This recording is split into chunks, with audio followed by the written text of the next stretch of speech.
What is up, guys, and welcome back to Skeptics Podcast. This will be episode 15. Jumping right in, we got the main man, John, here. Yep.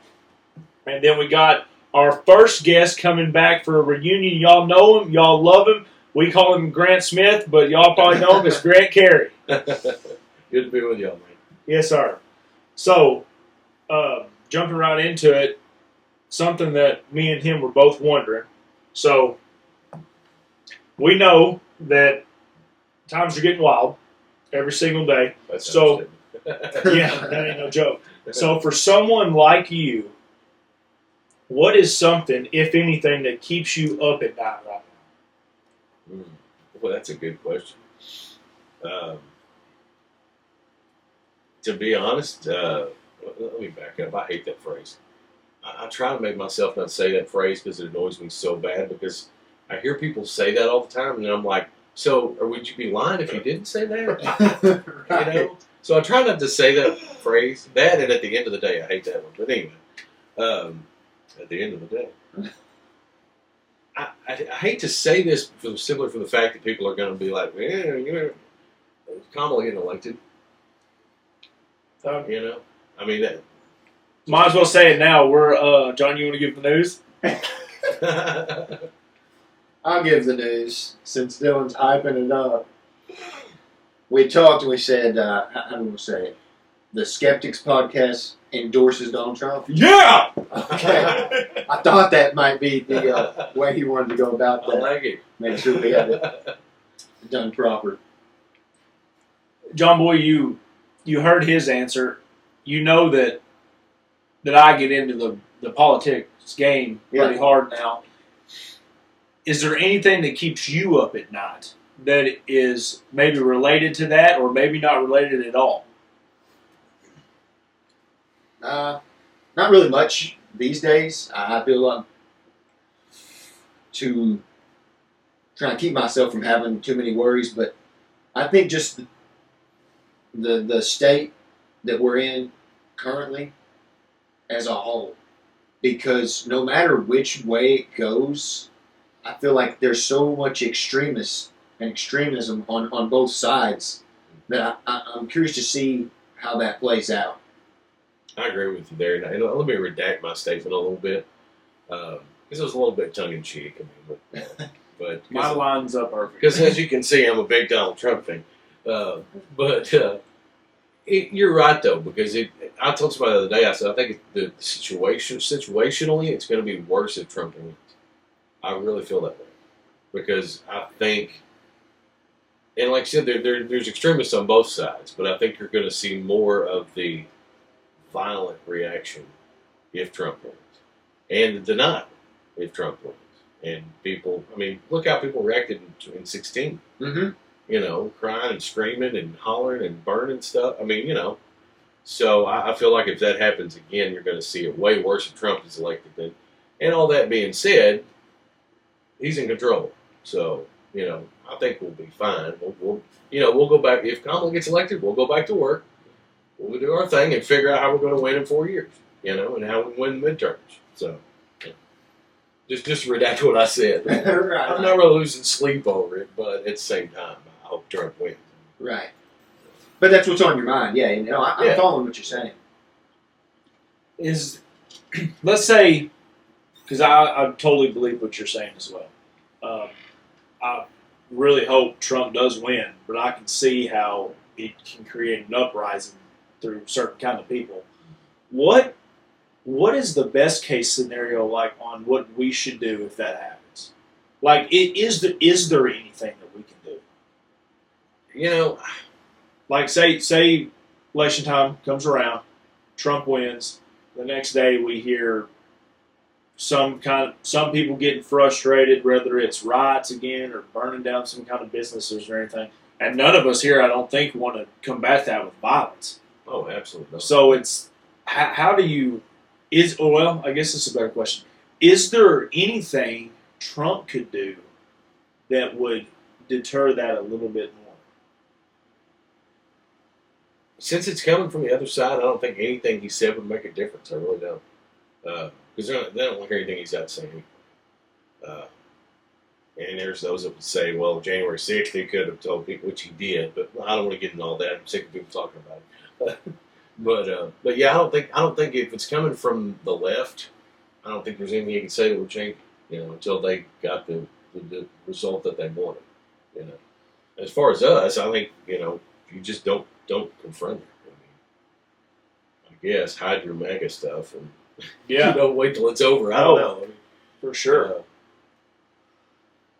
I got a lot of stuff to hide. Yeah, I lost all my stuff in a boating accident. I don't want to have those t-shirts and that. Yeah. So I just kind of actually now thought about something, and I don't want to dive too deep in it because I'm like you. I'm sick of the whole January 6th thing. There's not many things at this point that can change my mind on what I think it is. Right. But is the election that we have when it comes up, is it at the same time all the time?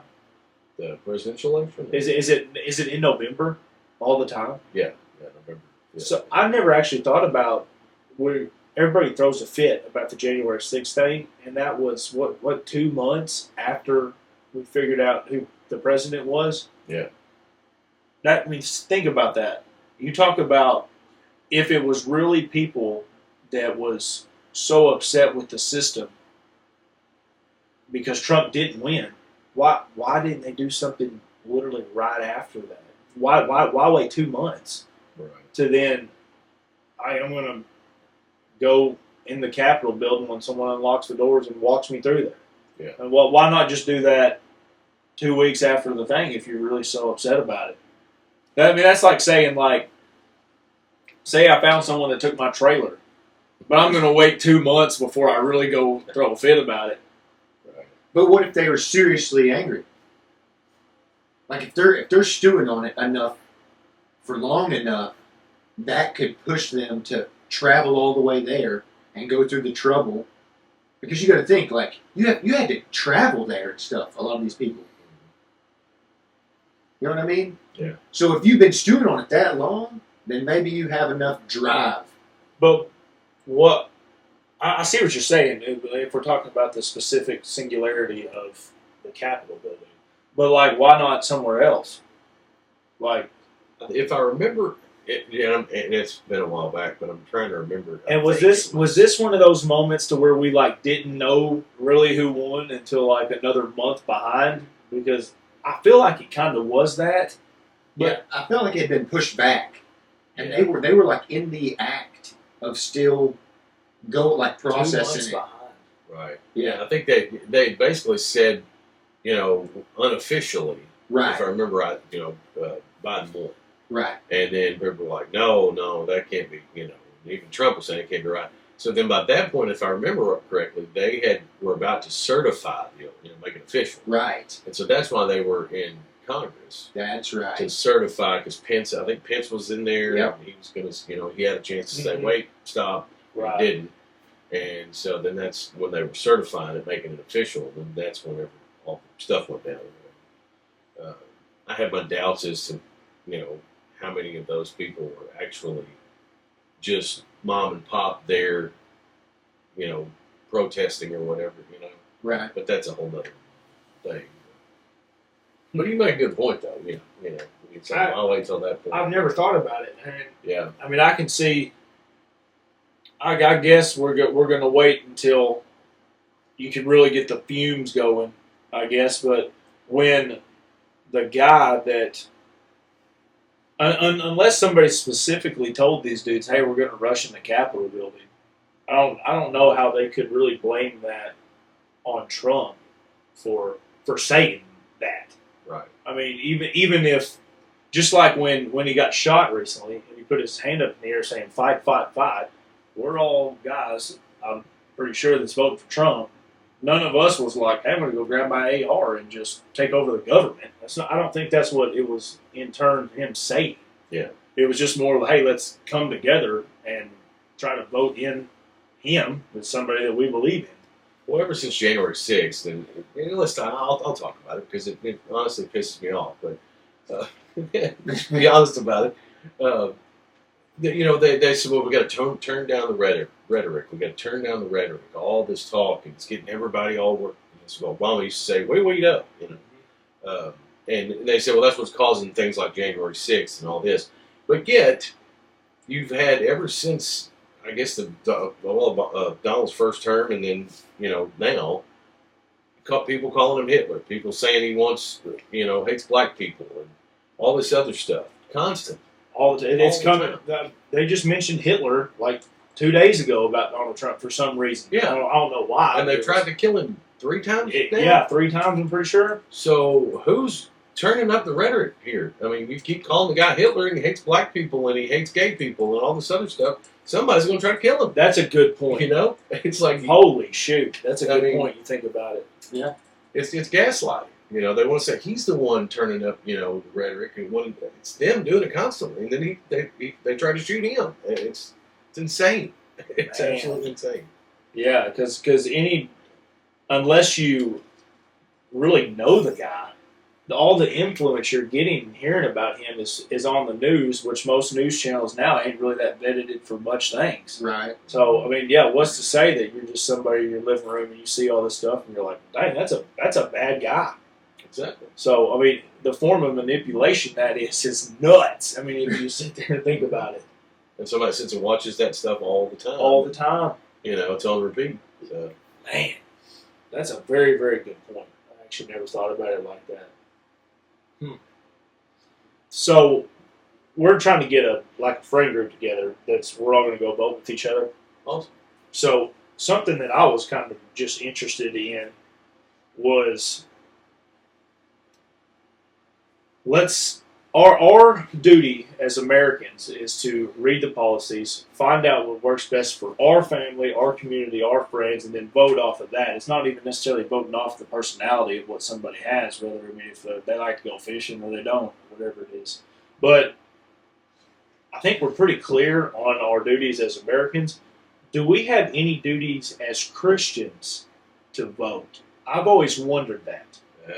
That's a deep creek right there. I, That's a good one though. Yeah. That's why I've been thinking about it so much because me and you were talking about this right before we started about this. As we're hearing, now we're hearing both candidates talk about God. One did a lot longer than the other one, but obviously, I think everybody that believes in God wants some kind of leader that believes in God and hopes that He sets the way from the big man. So, what do we need to do as Christians to really be able to solidify our vote before we go and do it? It's interesting you brought that up. I saw a statistic, I think it was last Friday, I want to say. It was on Stephen Crowder's show. Because they're big on statistics and backing up everything with facts, fact checking themselves. And it's going to blow your mind. In this election, 68% of registered voters, Christian voters, said they were not going to vote. 68%. Now, I don't know what the exact number, but that's got to be a huge number. No, it's a Christian country. I mean, there's a lot of for sure. But they just said, and they cited different reasons for that. They said that, they didn't want to get involved in politics, and that's a worldly thing, and they don't have any place there. Or, they don't like either candidate, or whatever the reason was. And that was one of the things they were saying on there was like, guys, gals, we got to get out and vote. Yeah. And make a difference as a group, as Christians, because that just blew my mind that number was that high. Just not voting. And everybody's got their own opinion, obviously, but me as a Christian, I look at it as if I don't use, that's a blessing God's given us in this country to choose our Lord. Because you go back and read the New Testament, they were under dictators. Yeah, They didn't vote. No. They had to do whoever was in charge. They had to do whatever they said. Even if they tried to kill them, and even in the face of that, the scriptures told them, Paul and everybody else, be subject to the higher powers. Do what they tell you to do, to your government.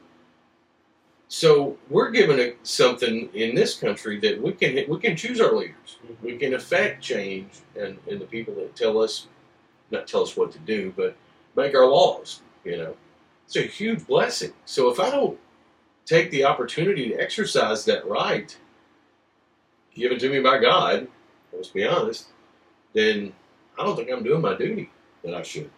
That's just me. How do y'all feel? Yeah, I agree. I do believe, because this is like a modern day promised land, because you're not prosecuted for what you believe or what you say. You know what I mean? Like we're here and we can talk about this. We can upload it, and they're not going to come knock our doors down. Right. I mean, that is, another freedom that goes along with all religious freedoms. But I have heard the other side, which is always, I feel like I'm always playing the other side in these talks, but about not having too much faith in, like, the discussion around politics, who you're voting for, and only because there's so much corruption at the high level, and even at some state levels, but at the national level. What if someone was to use that to be like, okay, imagine there's a 68% or 100% of Christian voters, if they could get all of them to vote for them just by lying about what they believe in, just so that they can manipulate their narrative to fit so that they can gain power. So that is something that sits in my mind that I think about. Is it going on? I can't tell you if it is or isn't. I can tell you I don't think that it's really a narrative that either side's pushing, but it is something that they could do to help pull people, onto their side. Mm-hmm. But I do think that this was a gift for us to be able to have the freedoms that we do. So, Something that me and you were talking about, now that we're actually talking about it, it's kind of at a little bit different level. This will essentially, and correct me if I'm wrong, Grant, because you've been through more elections than we have. This is the first election that we can actually see a more or less, if we want to say the plan of each. We've had Donald Trump for 4 years. We've had Joe Biden somewhat, and then Kamala for 4 years. We actually get to go back and look at these two time periods and kind of ask yourself which one was better. Now, we all know as Christians that just because something feels better doesn't mean that it's the right thing to do. Right. But one thing that we do as a church, and when I mean church, I just mean the community of people that all worships God, I felt as we were much stronger in those 4 years that we had with Trump versus the 4 years now. And yeah, some people will make the argument that COVID broke down and then Trump was in charge by some points of COVID, but I think a lot of people forget that, for one, this was the first time anything like that's ever happened. I don't know how many people really knew what was happening. There's probably not a lot of people that still don't know what just happened. But there was some times during both leaders to where they were telling us, no, we can't go to church. Now, look deep into it and figure out who was the one that was probably really in charge of pulling those strings. But all that to be said, feeling united as people in general, even if we wanted to kind of just push the Christian part out of it, which we can't as Christians, but I felt as we were a lot more stronger in those 4 years. So I would encourage people to just think back 4 years ago and see if your life was better or worse. And yeah, hard times, most of the time, pushes people closer to God than any other times do. I mean, my relationship with God this year has been insane. But even though that, I can still look back 4 years ago and be like, man, I was blessed to have that time. Right. So I think that's something that a lot of people need to look forward to, because I agree 1,000% of what you're saying. That somebody can go up there and say, I believe in God, this and that, or whatever, and that can turn people to whichever candidate it is. But this is the first time we get to go, you can look back and say, were those moments, were those that maybe agreed a little bit more with my Christian beliefs or not more with my Christian beliefs? Was it making people, was it dividing people, or was it uniting people. And I think that will be the key to this whole thing, because something else that me and you were talking about not too long ago was how the media kind of corrupts Donald Trump's words right now. And there was a time to where Donald Trump said, we need all the Christians to vote right now, because if you don't, you may not never get to again.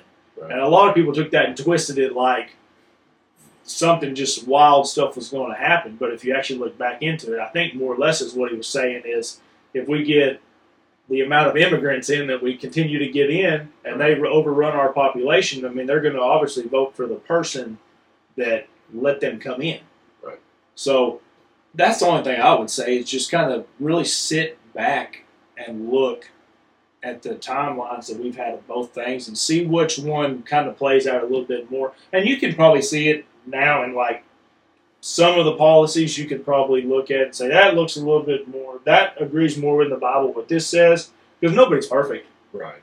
But that's a good point you make there, because I hear that a lot when they say, well, you Christians are voting for Trump and he's did this and he's done that and he said that. Okay, fine. No candidate's perfect. Female, male, black, white, whatever. We're all human and we all make mistakes, and none of us are perfect. So I think it really comes down to looking at their track record, like you said, looking at their platform, and which platform agrees with what you think, what you believe.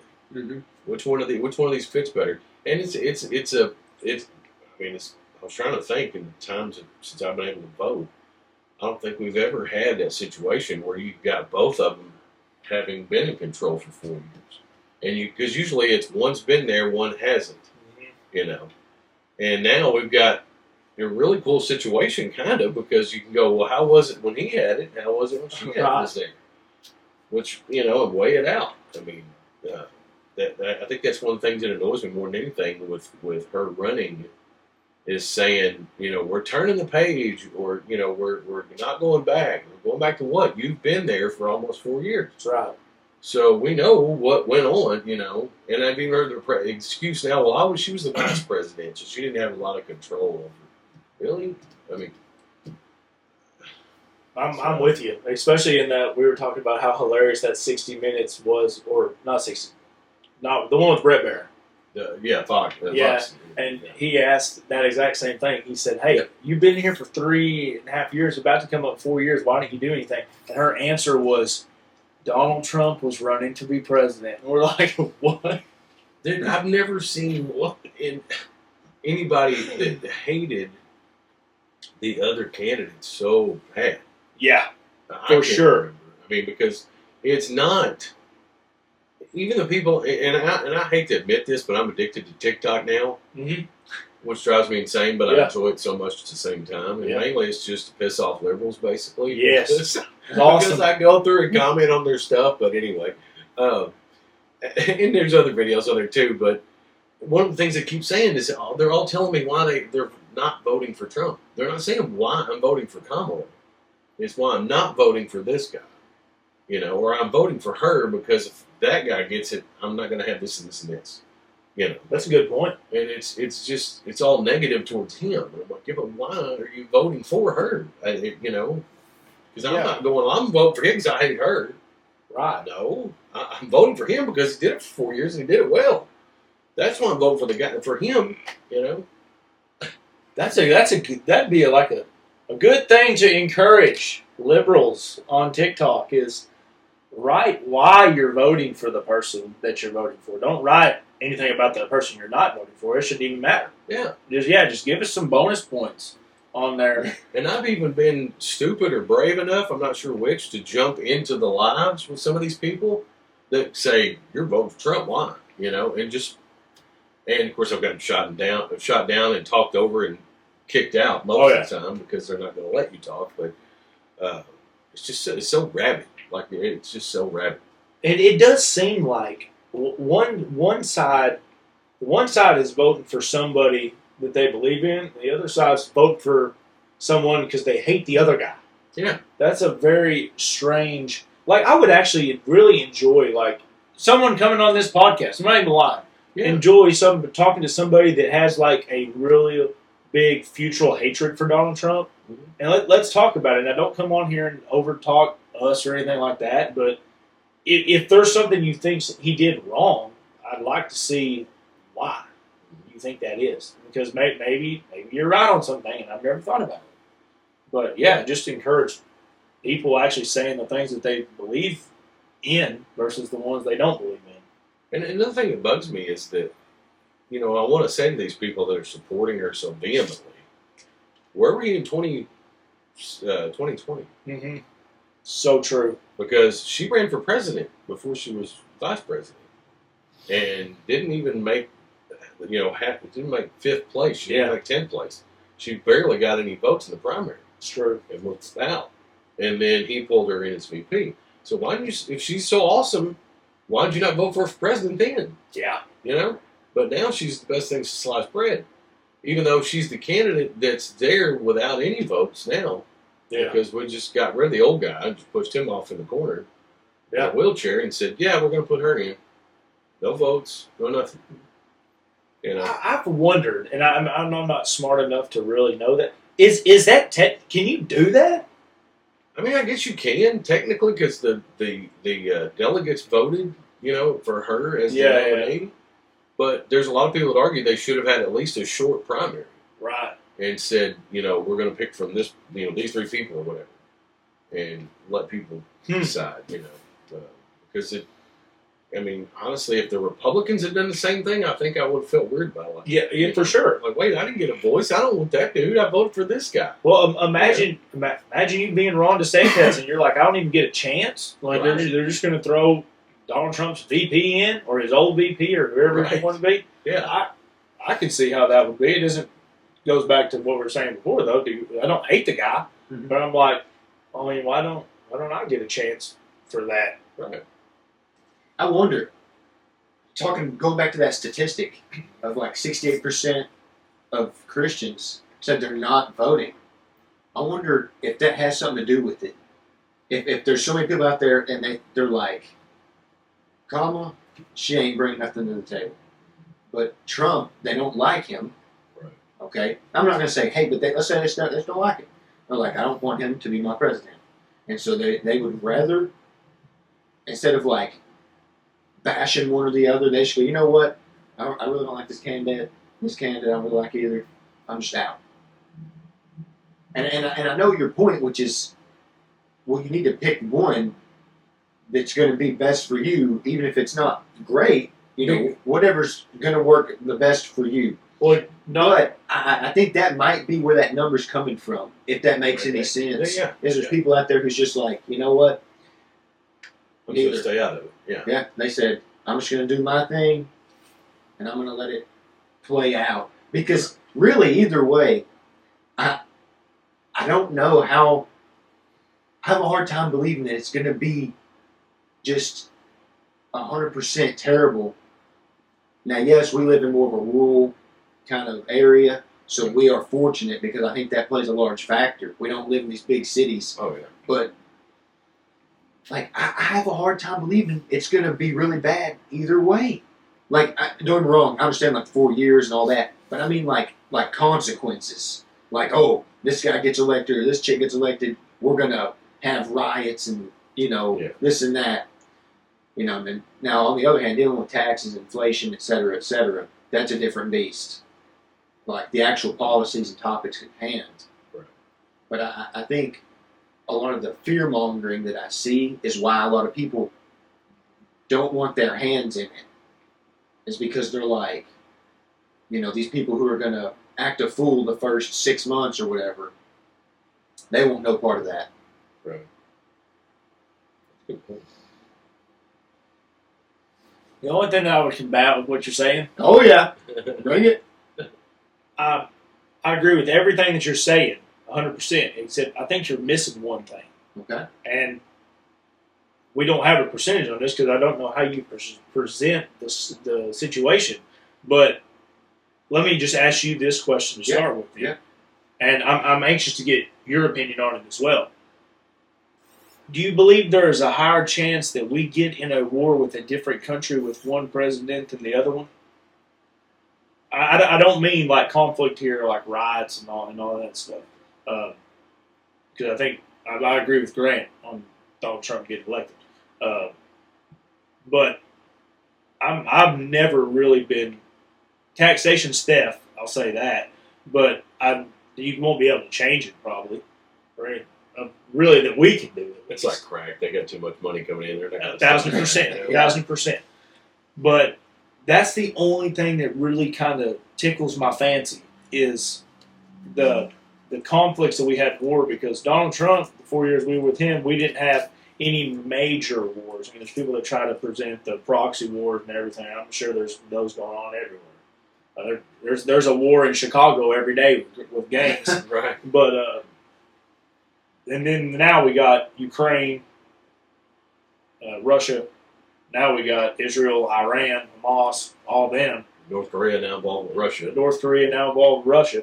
So that's the only thing that I would be interested in hearing what you said, and like I said, as well as Grant. On the topic with the wars, man, I think they both have an equal opportunity for us to end up in one. And the only reason why I say that is because of we are currently involved with Ukraine. Everybody knows that.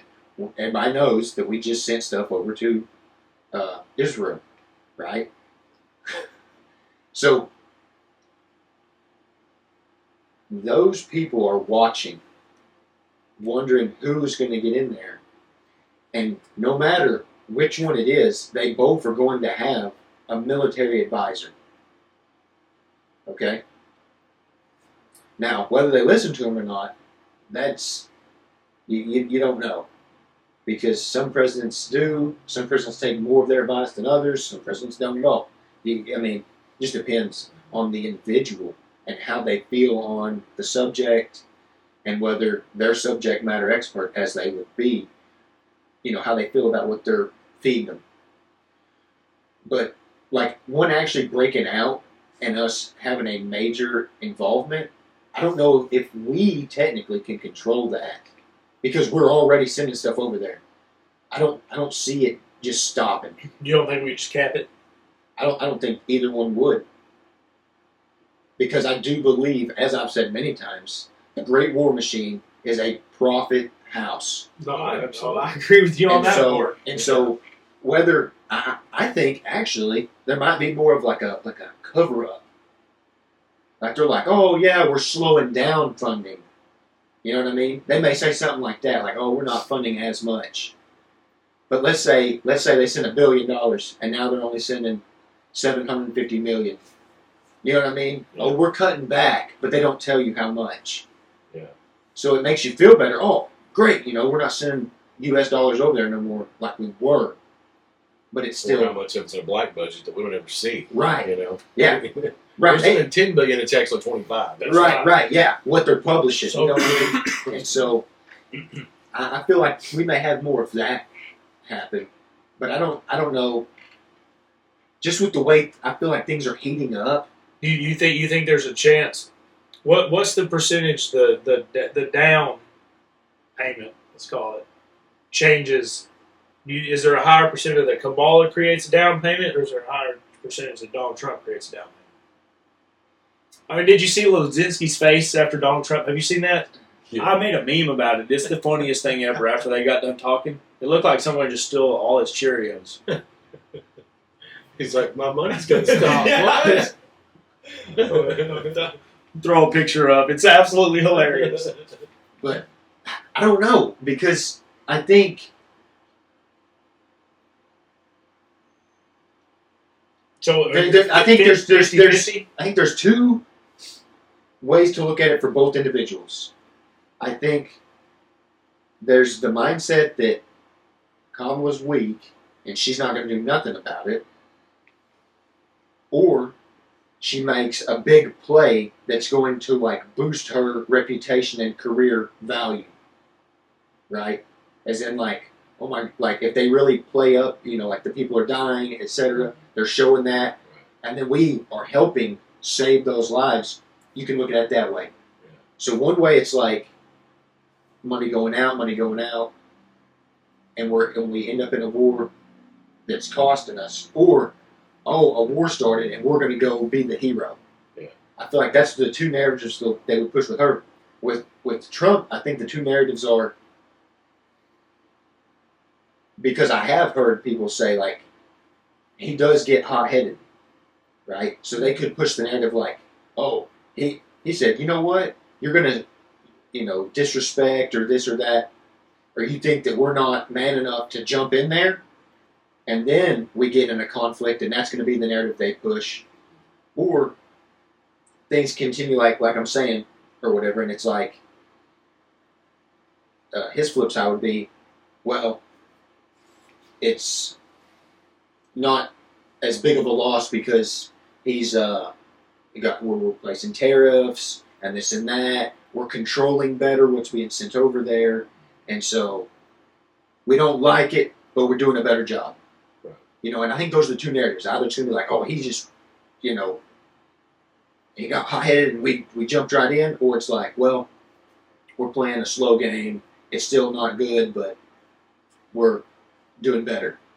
One thing I'd like to see with all the different accents that Kamala uses is to see her. I don't want to see her get elected, but if she happened to, is for her to go to an Asian country, because the first thing she would say is, "Oh, so happy to be here." She would do that. Be awesome.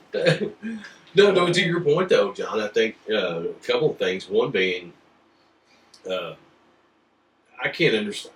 I don't know that in my lifetime, but maybe somebody correct me, if we've ever, when you tell me you're at war, you have blood and treasure, human lives, money. Yeah. We don't have the blood part. We're just sending money like crazy, which is insane. I'm glad we're not sending troops. Don't get me wrong. I don't want to be involved in that, but just here, have some more money. It's crazy. But they've really effectively done what you just said already. Yeah. Because they show us pictures on TV. Look at the kids being killed, and they're living in a basement, and the bombs are going off, and blah, blah, blah. And I don't hate to say this, but it's just how I feel. How do I know that's even real? Amen. That could be all done on a green screen in the studio, and nobody would know the difference. And people have questioned that, But yet, we see that and go, yeah, send our money, please, send our money. So, and the other part being, one of the things that they criticized Trump for all the time was I've got a relationship with Xi Jinping or whatever his name is. Yeah. We have a great relationship. I know Vladimir, and I told him, don't do that. He said, I'm going to do it. Don't do it. But they made fun of him for having a relationship like it was a bad thing. That's a good thing. It's a good thing. Because what's that saying? You keep your friends close and your enemies close. That's right. He had him right here. You can watch the dinner he had with Little Rocket Man. What was his name? Little fat guy. Oh, I know what you're talking about. It's not the Xi Jinping, is it? No. It was North Korea. What was this? Kim Jong. Kim Jong-un. Yeah. And they're fixing to eat, and he's kind of a rotund little guy, Yeah. And he was saying something about eating or something, and they go to Kim Jong-un's face, and he's like, Yeah. call me fat. Yeah. It was just funny, but he, it's like, you're my buddy, but That's right. you know what I'll do if you don't do what I tell you to do. Exactly. Yeah. So I think that's a good thing, and I think that's something Trump has that she doesn't. Absolutely doesn't have. And you look at track record again. Mm-hmm. 4 years he was in there, like you said, we may have had things going on here and there, but there wasn't major stuff popping off like there is now. I don't know. You think there's a higher chance with either one? Like, if you had to put a percentage on what you think, let's say Donald Trump gets elected, we're going to get in the war versus Kamala getting elected. I feel like he could better control the situation, or maybe get it under control, just from what he's done in the past. Because you had threats and things going on when he was in there. For sure. Jong-un and different Vladimir and all that, and he's like, calm down. He said in that Joe Rogan podcast, he's like, calm down. Just calm down. Calm down. He's like, why don't you go out to the beach? You got these beautiful beaches. Yeah. Like, build a condo. That's where Joe Biden is right now. Right, exactly. He's chilling on the beach, But yeah, I think he may be better able to tone down the rhetoric if something did happen. Of course, we've already got it going now, so it's just a matter of stopping it or fanning the flames, I guess. And But I feel like Trump would be better. Would be the better of the two to be able to control stuff. Has actually interesting question. Has Kamala and Lizinski talked? I wonder. Has there been anything? I mean, I'm sure they have at a certain point. I would hope. You would think. Well, I mean, I say that, but Biden's the president, so and Tucker Carlson's interview, he asked Vladimir straight up if he talks to Joe Biden much, and he said, no. Yeah.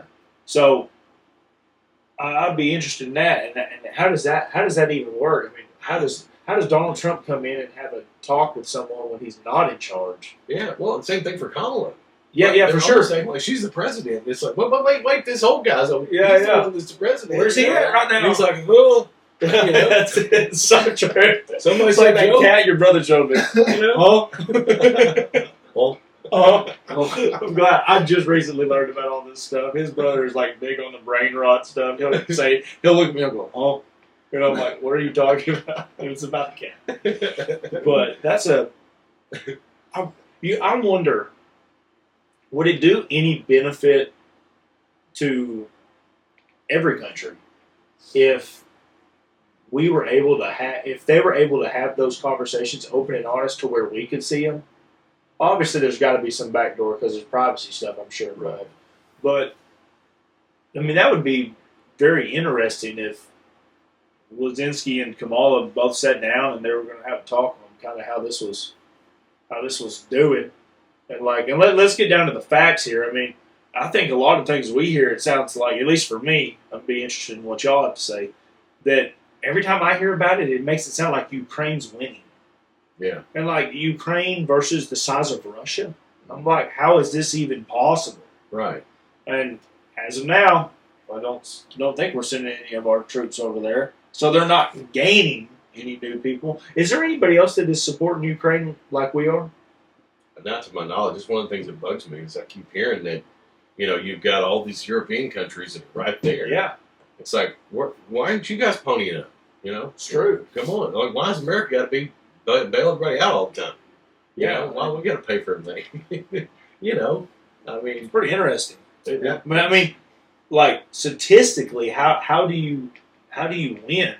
Like if you're lower in numbers than you are the other guy, and it's not like Ukraine's over there got Jocko Willings walking around everywhere. I don't think at least, but we gave them a lot of weapons too. we did give them a lot of weapons. So maybe that's part of it. Yeah. But the thing is, I don't know anything about the Ukraine. I don't know what their goal is. I don't know what their politics are. You know what I mean? Yeah. I know where Vladimir stands, but but honestly, I think Kamala and Joe and Zelensky should go before Congress. Yeah, And be I agree. questioned openly and say, where'd this money go? Mm-hmm. What are you using this for? Mhm. How's things going? We need an update. We're sending you buttloads of money. We need to know what's going on. Yeah. Are we funding something that is statistically going to lose?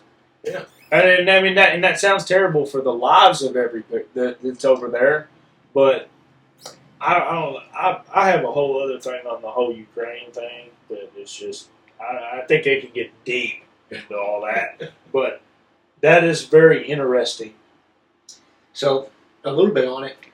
So like one thing is the weaponry that we have helped them out with is like from what I do know is some of our stuff is like leagues above other countries. So that alone has like been a really big deal. I also know that there's some private contracting companies in the world who I'm pretty sure have people over there who are helping fight. And we're talking about some of the best in the world who have left a government military, and technically they could be from anywhere. Like they could be from the UK, came to the US, joined a contract group here, and went over there, or somebody from here went to a contract group there, and have helped out over there. And these are guys who are like, they're going to decimate any kind of like Russian troops that aren't, like I think they're called like the VDV and some other specialized units. The regular infantry guys who would be like standard army for us, they stand zero chance against guys who are as highly trained and have the assets that these people have. You just can't beat. So that point is to like how they are winning in certain areas. In like really big So key cities. you think they're winning? In big key cities, yeah. That, like, where they're trying to like take over certain areas, Russia is, they're keeping them at bay because these guys are going there and they're showing people how to use this equipment, and they have the means and skills to keep them away. And I mean, that's just the way it goes on that front. But And I think a lot of people, including me in the beginning, yeah, when they first started all this stuff, we started sending them, helping them and everything. You want to get behind that effort because you're like, it's people fighting for their freedom, and that's what we did. And God bless America, and that kind of thing. Yeah. Wave the flag, and I think that's what got a lot of people on board with it. But then you're like, what? We're still sending money? Like, we gave them weapons, we're sending people to train them how to use it, and it's like, how long are we going to be involved in this? I mean, That's a very good question. It's like how long? I mean, I'm sure there's not many people that can actually go out there and sit down and say this war is probably going to last this. Right. But I think at a certain point, especially that I know of, Ukraine is like not one of our like big allies. I mean, I can at least see the argument for the Gaza versus Israel thing, because if NATO is still a thing, which it is, I mean, Israel is one of our buddies when it comes down to that thing. The Ukraine's not. Or am I wrong? No, they're not a NATO member. Yeah. So, I wonder how that I would like to have been in the room when that whole conflict even started. Right. Like, what was it? Was it that we were trying to be, well, I pray, that we were trying to be the good guys, and then we were like, hey, we don't want this to happen? Or I would wonder if this was like one of those things where Lazinski's like, I mean, you talk about a guy running a fundraiser. I mean, I wish he'd run a fundraiser with me. Right. It's insane.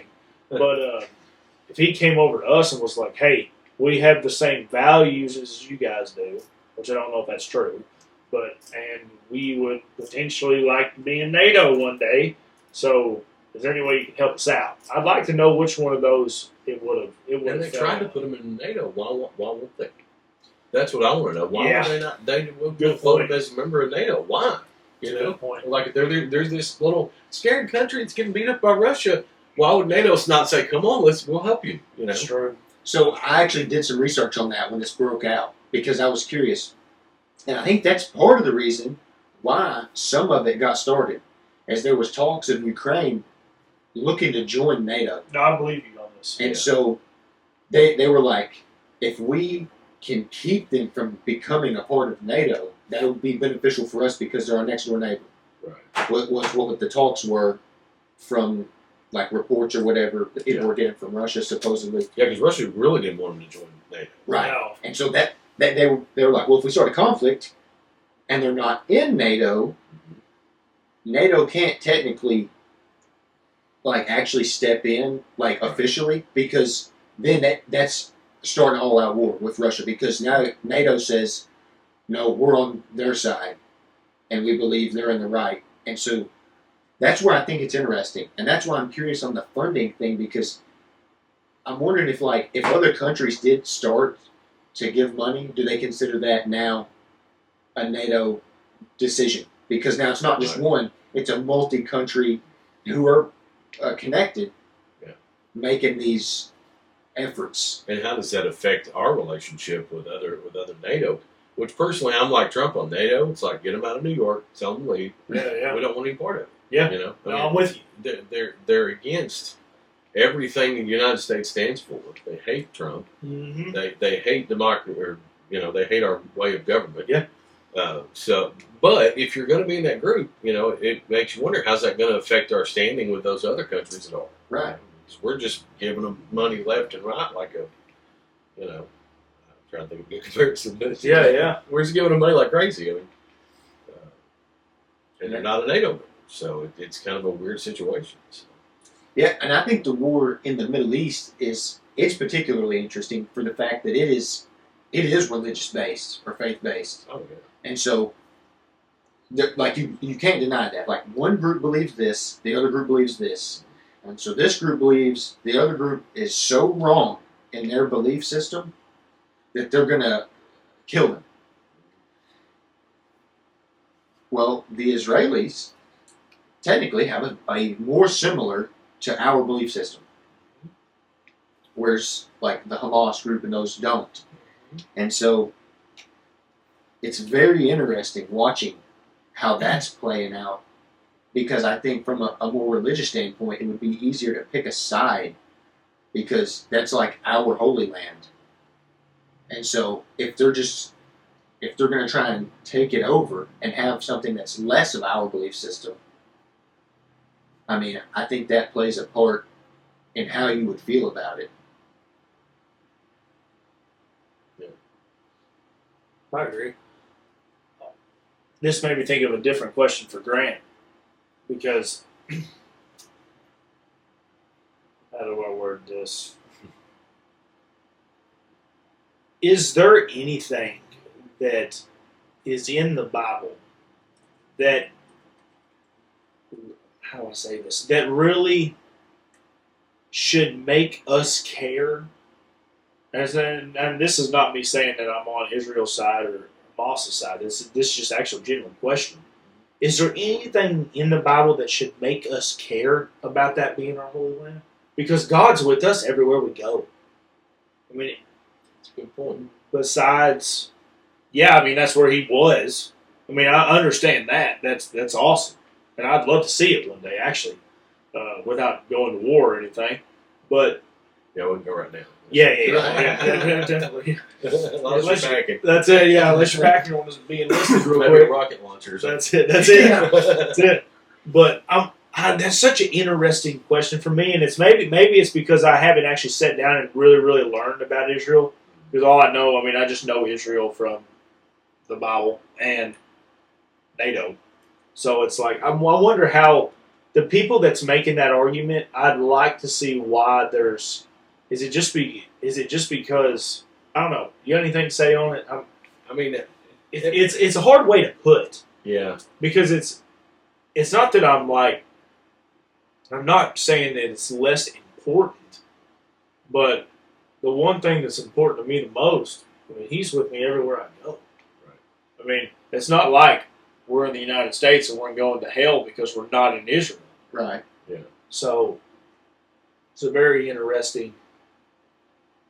There's two camps I think you fall into on that when you're looking at that you either look at it as the Holy Land, and that God places importance on that over other pieces of land because of, it was God's chosen people, so on and so forth. And that we need to be allies with them because they're closer related to God. I don't buy that. I don't think the Scripture personally, I don't think the Scripture teaches that. Right. When Jesus came along, He made it available for everybody. I've got a relationship with God, me and Him. You've got a relationship. You got, one-on-one. And I'm a Gentile, and I'm just as good as any Jew there ever was. That's right. We're all equal now. Right. That's what Jesus did. So there wasn't this strip of land right here, and these people. That's my people. He said, no, it's everybody. It's everybody. And it took the sacrifice of Jesus and His blood to make that happen. To get rid of everybody's sin, the whole world, every human being that ever lived. So no, I don't. From a biblical standpoint, I don't place any more importance on that land than the back 40 over in Woodard County. Right. I mean, Yeah, I'm all with you. I don't think there's anything special about that land or that group of people, meaning nothing against those people. I mean, I want them to be saved just like everybody else, but I don't think that's like His chosen people. Right. His chosen people now are Christians who do His will. That's right. Period. Yeah. So now from the political aspect of it, yeah, I think we should be on Israel's side because Yeah, for sure. they're as closely aligned, like you said, Right. as they're as close to us as anybody else in that region. Yep. And politically and scripturally, I guess you could say. Religiously, that's a better word. So yeah, I think we should be allies with them, but no, not from a standpoint of biblically we need to be allies. Does that make sense? No, it makes Yeah. perfect sense. I think. Yeah. And I wasn't bringing that up saying that I think that land is like precious to us. You know what I mean? Yeah. But I do think it holds a certain level of like Historically. a historic. Oh yeah, for sure. And like a deep personal like amazement. Right. Like I personally want to go to the Jordan River because that's where Jesus was baptized. Yeah. And that for me spiritually holds great value. Yeah. But at the same time, just today even, I went hunting and I was able to, what's the right word? Because you gotta be careful with this, I think, with YouTube. I harvested an animal. That's a good way. I think that's a correct way of A saying little it. cultish, but you're good. And so, even that for me has a an importance, and I always thank where it comes from. Yeah. Because he gives me the opportunity, he gives me the ability, and he even places those animals here for me to eat. Right. So you can't, I don't want to forget the importance of that. So I make sure to say my thanks. And so that where I'm getting with all of that is like I'd say that could be just as important of something here on the earth as that land. Yeah. And that's right. That was right in my backyard. Right. Because it's all encompassing. Yeah. Because no matter where I'm at, he's with me. Yeah. So I agree for sure on that one. Is there anything that, and this might be way far out there, but is there anything that's happening nowadays that is lining up like deeply with things that's in the Bible? And I don't mean I mean getting close to the end. Let's just say, there's some people that saying that this war that's in Israel right now is like one of the wars that's setting up before the Revelation starts, or something of that. Right. From anything that you've read, does anything kind of line up that way? Again, you get into personal views, I guess, but and people interpret scripture differently and that kind of thing. But it depends on. I think all of that depends on your view of the Book of Revelation, because if you're looking at Revelation as something that's prophesying something that because that was written, over 1,000 years ago, however long, roughly. If you're looking at that as being written as stuff that's going to happen now, that he was talking about back then people have been doing that ever since before Hitler, before World War II. I mean, Hitler came into power and they're like, this is a sign of the end. Mm-hmm. It was prophesied. He's the beast, and just different things. I remember when barcodes came out. It's been I just dated myself big time. Barcodes would go beep, Mark of the beast or something. Mark of the beast. Yeah. They're like, it's a mark of the beast. You're gonna have to do it because they're gonna put it on your forehead, and all this stuff. So you can make that fit different things, but I think if you look at it for what it is, and it says it very plainly in the book itself. John wrote it. He said things that are shortly to come to pass. He says that many times in the book, beginning, the end, the middle. I'm writing to you about things that are shortly to come to pass. Well, that don't mean 1,000 years from now. Right.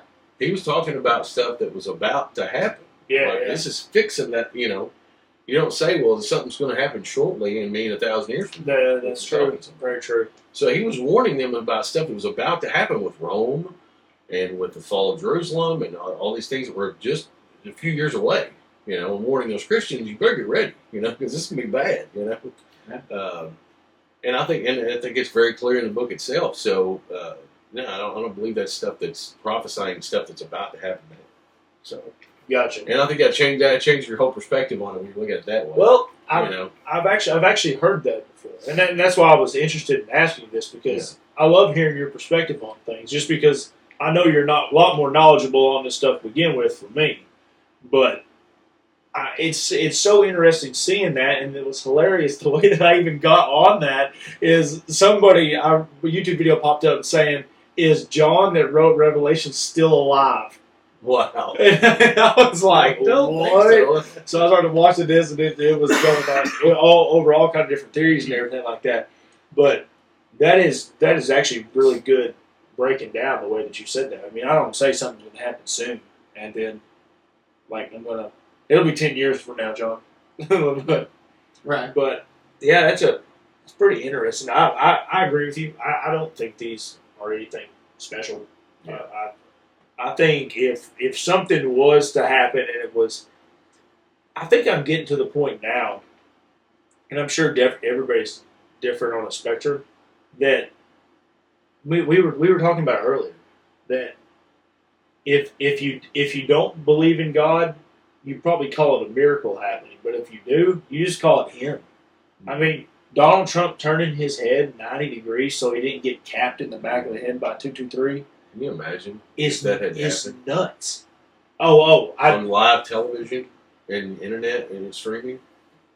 Watching the guy's head get blown out. I mean, that's very true. that's I mean, it's bad enough watching Yeah. one head happen. Right. It was just as eager, Were you at the horse show with Yeah, me when oh, that yeah, happened? yeah. Yeah, we were at the horse show and somebody comes running over, no context, and it says Donald Trump's been shot. Yeah. And I'm like, no way. And I was sitting here waiting, like, all right, it's about to be Civil War next. Yeah. What's about to happen after that? Because, man, but My wife and I were out eating somewhere, and somebody just said, "Yeah, the president got shot." And in my head, I'm thinking JFK, Right. Yeah, to the left, boom, and then exactly. I'm like, wow. And the driver turning around and popping him. Yeah. Right. And I always got to throw something in there and really start make everybody's like, "What is Julie always doing?" But yeah, I don't know. What do you think would have happened? I don't know. I mean, I really don't know. I was trying to think of that. Like, if he had gotten killed, would we put somebody else up? Like, I don't even know what you do with that. You know? Yeah, does it continue? My mom, not even gonna lie, my mom was going way down a darker place than that. I was thinking people was about to just start.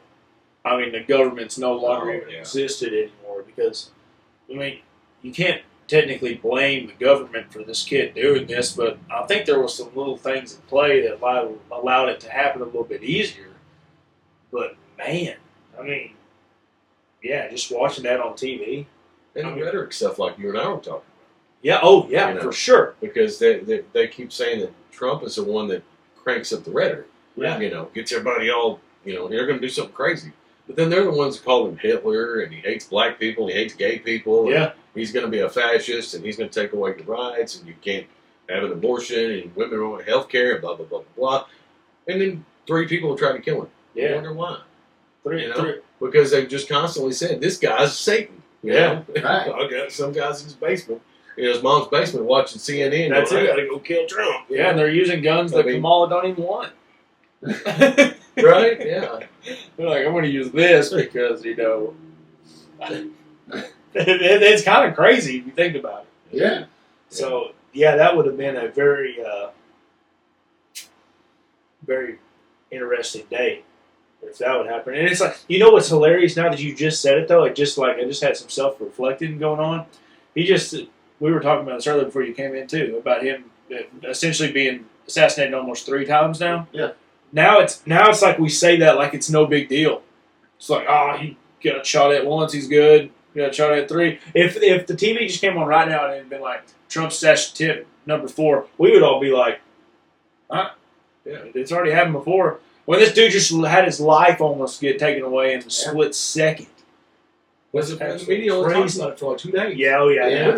it's Like, done. It's over. Yeah, we covered that. Yeah. How short of a time they took on it.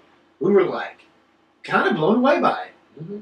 Because I think we did the pod for that like maybe a week after. Yeah. And there was like no news. Yeah. And we were sitting there thinking, Gone. there thinking about like right after having, we were like, do we need to shoot a pod on this? Do we need to make an alert thing? And me and him both came together and I said, we were like, let's wait a week and see if it's even talked about anymore. Because I'm anxious to see if it is. And it wasn't. And it wasn't. It was like just 2-3 days gone. Yeah. Just swapped right over the head. I wonder if some of that has to do with. Now we're getting into a little bit of a theory type area. Yeah, conspiracy. Not conspiracy. This is real theories. Oh, so it's lit. I like it. So it is real. Just let's see where it goes. The kid worked for BlackRock. Hey, you just made a new turn of reality theory. Well, that's pretty much what we're about to get into. Is like, imagine how much content you consume on your device, okay, and how quickly you can get it, okay, on anything. Okay. And so now you're on Instagram, TikTok, Facebook, whatever. Tinder. Sure. And Swipe right. Yeah, a You lot left, of political whatever stuff. it is. Yeah. A lot Lots. of political stuff. Yeah. You would know, huh? I would. Okay. Just But think about like how quickly you get over it. Like imagine you see something that's, you know,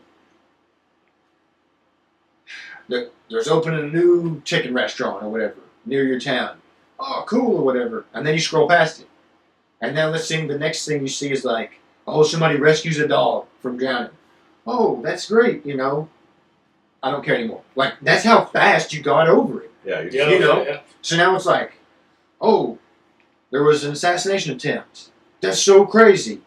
Next story. Yeah. Like, that has to play a role. Desensitization. Yeah. Yeah. You no longer, like, actually sit there and think and rationalize what has really happened. You don't feel any impact because you're like, oh, seen it. Next.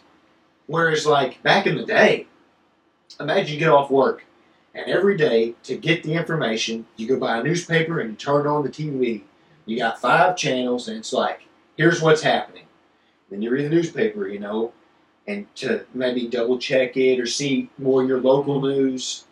And it's like, wow, you know, that's crazy. I can't believe it. And it takes you a lot longer to get the information, and then you have a lot more time in between the next update. Whereas now it's like we get it instantly, and we can get it from any source that we choose. Right. I gotta take a good example. That's 9/11. Yeah, Because that was pre all this stuff. right. You know, all this swiping and all. Yeah. It was the internet was like early Right. stages, so it was mainly your big network TV. Yeah. You know, it was where you got everything.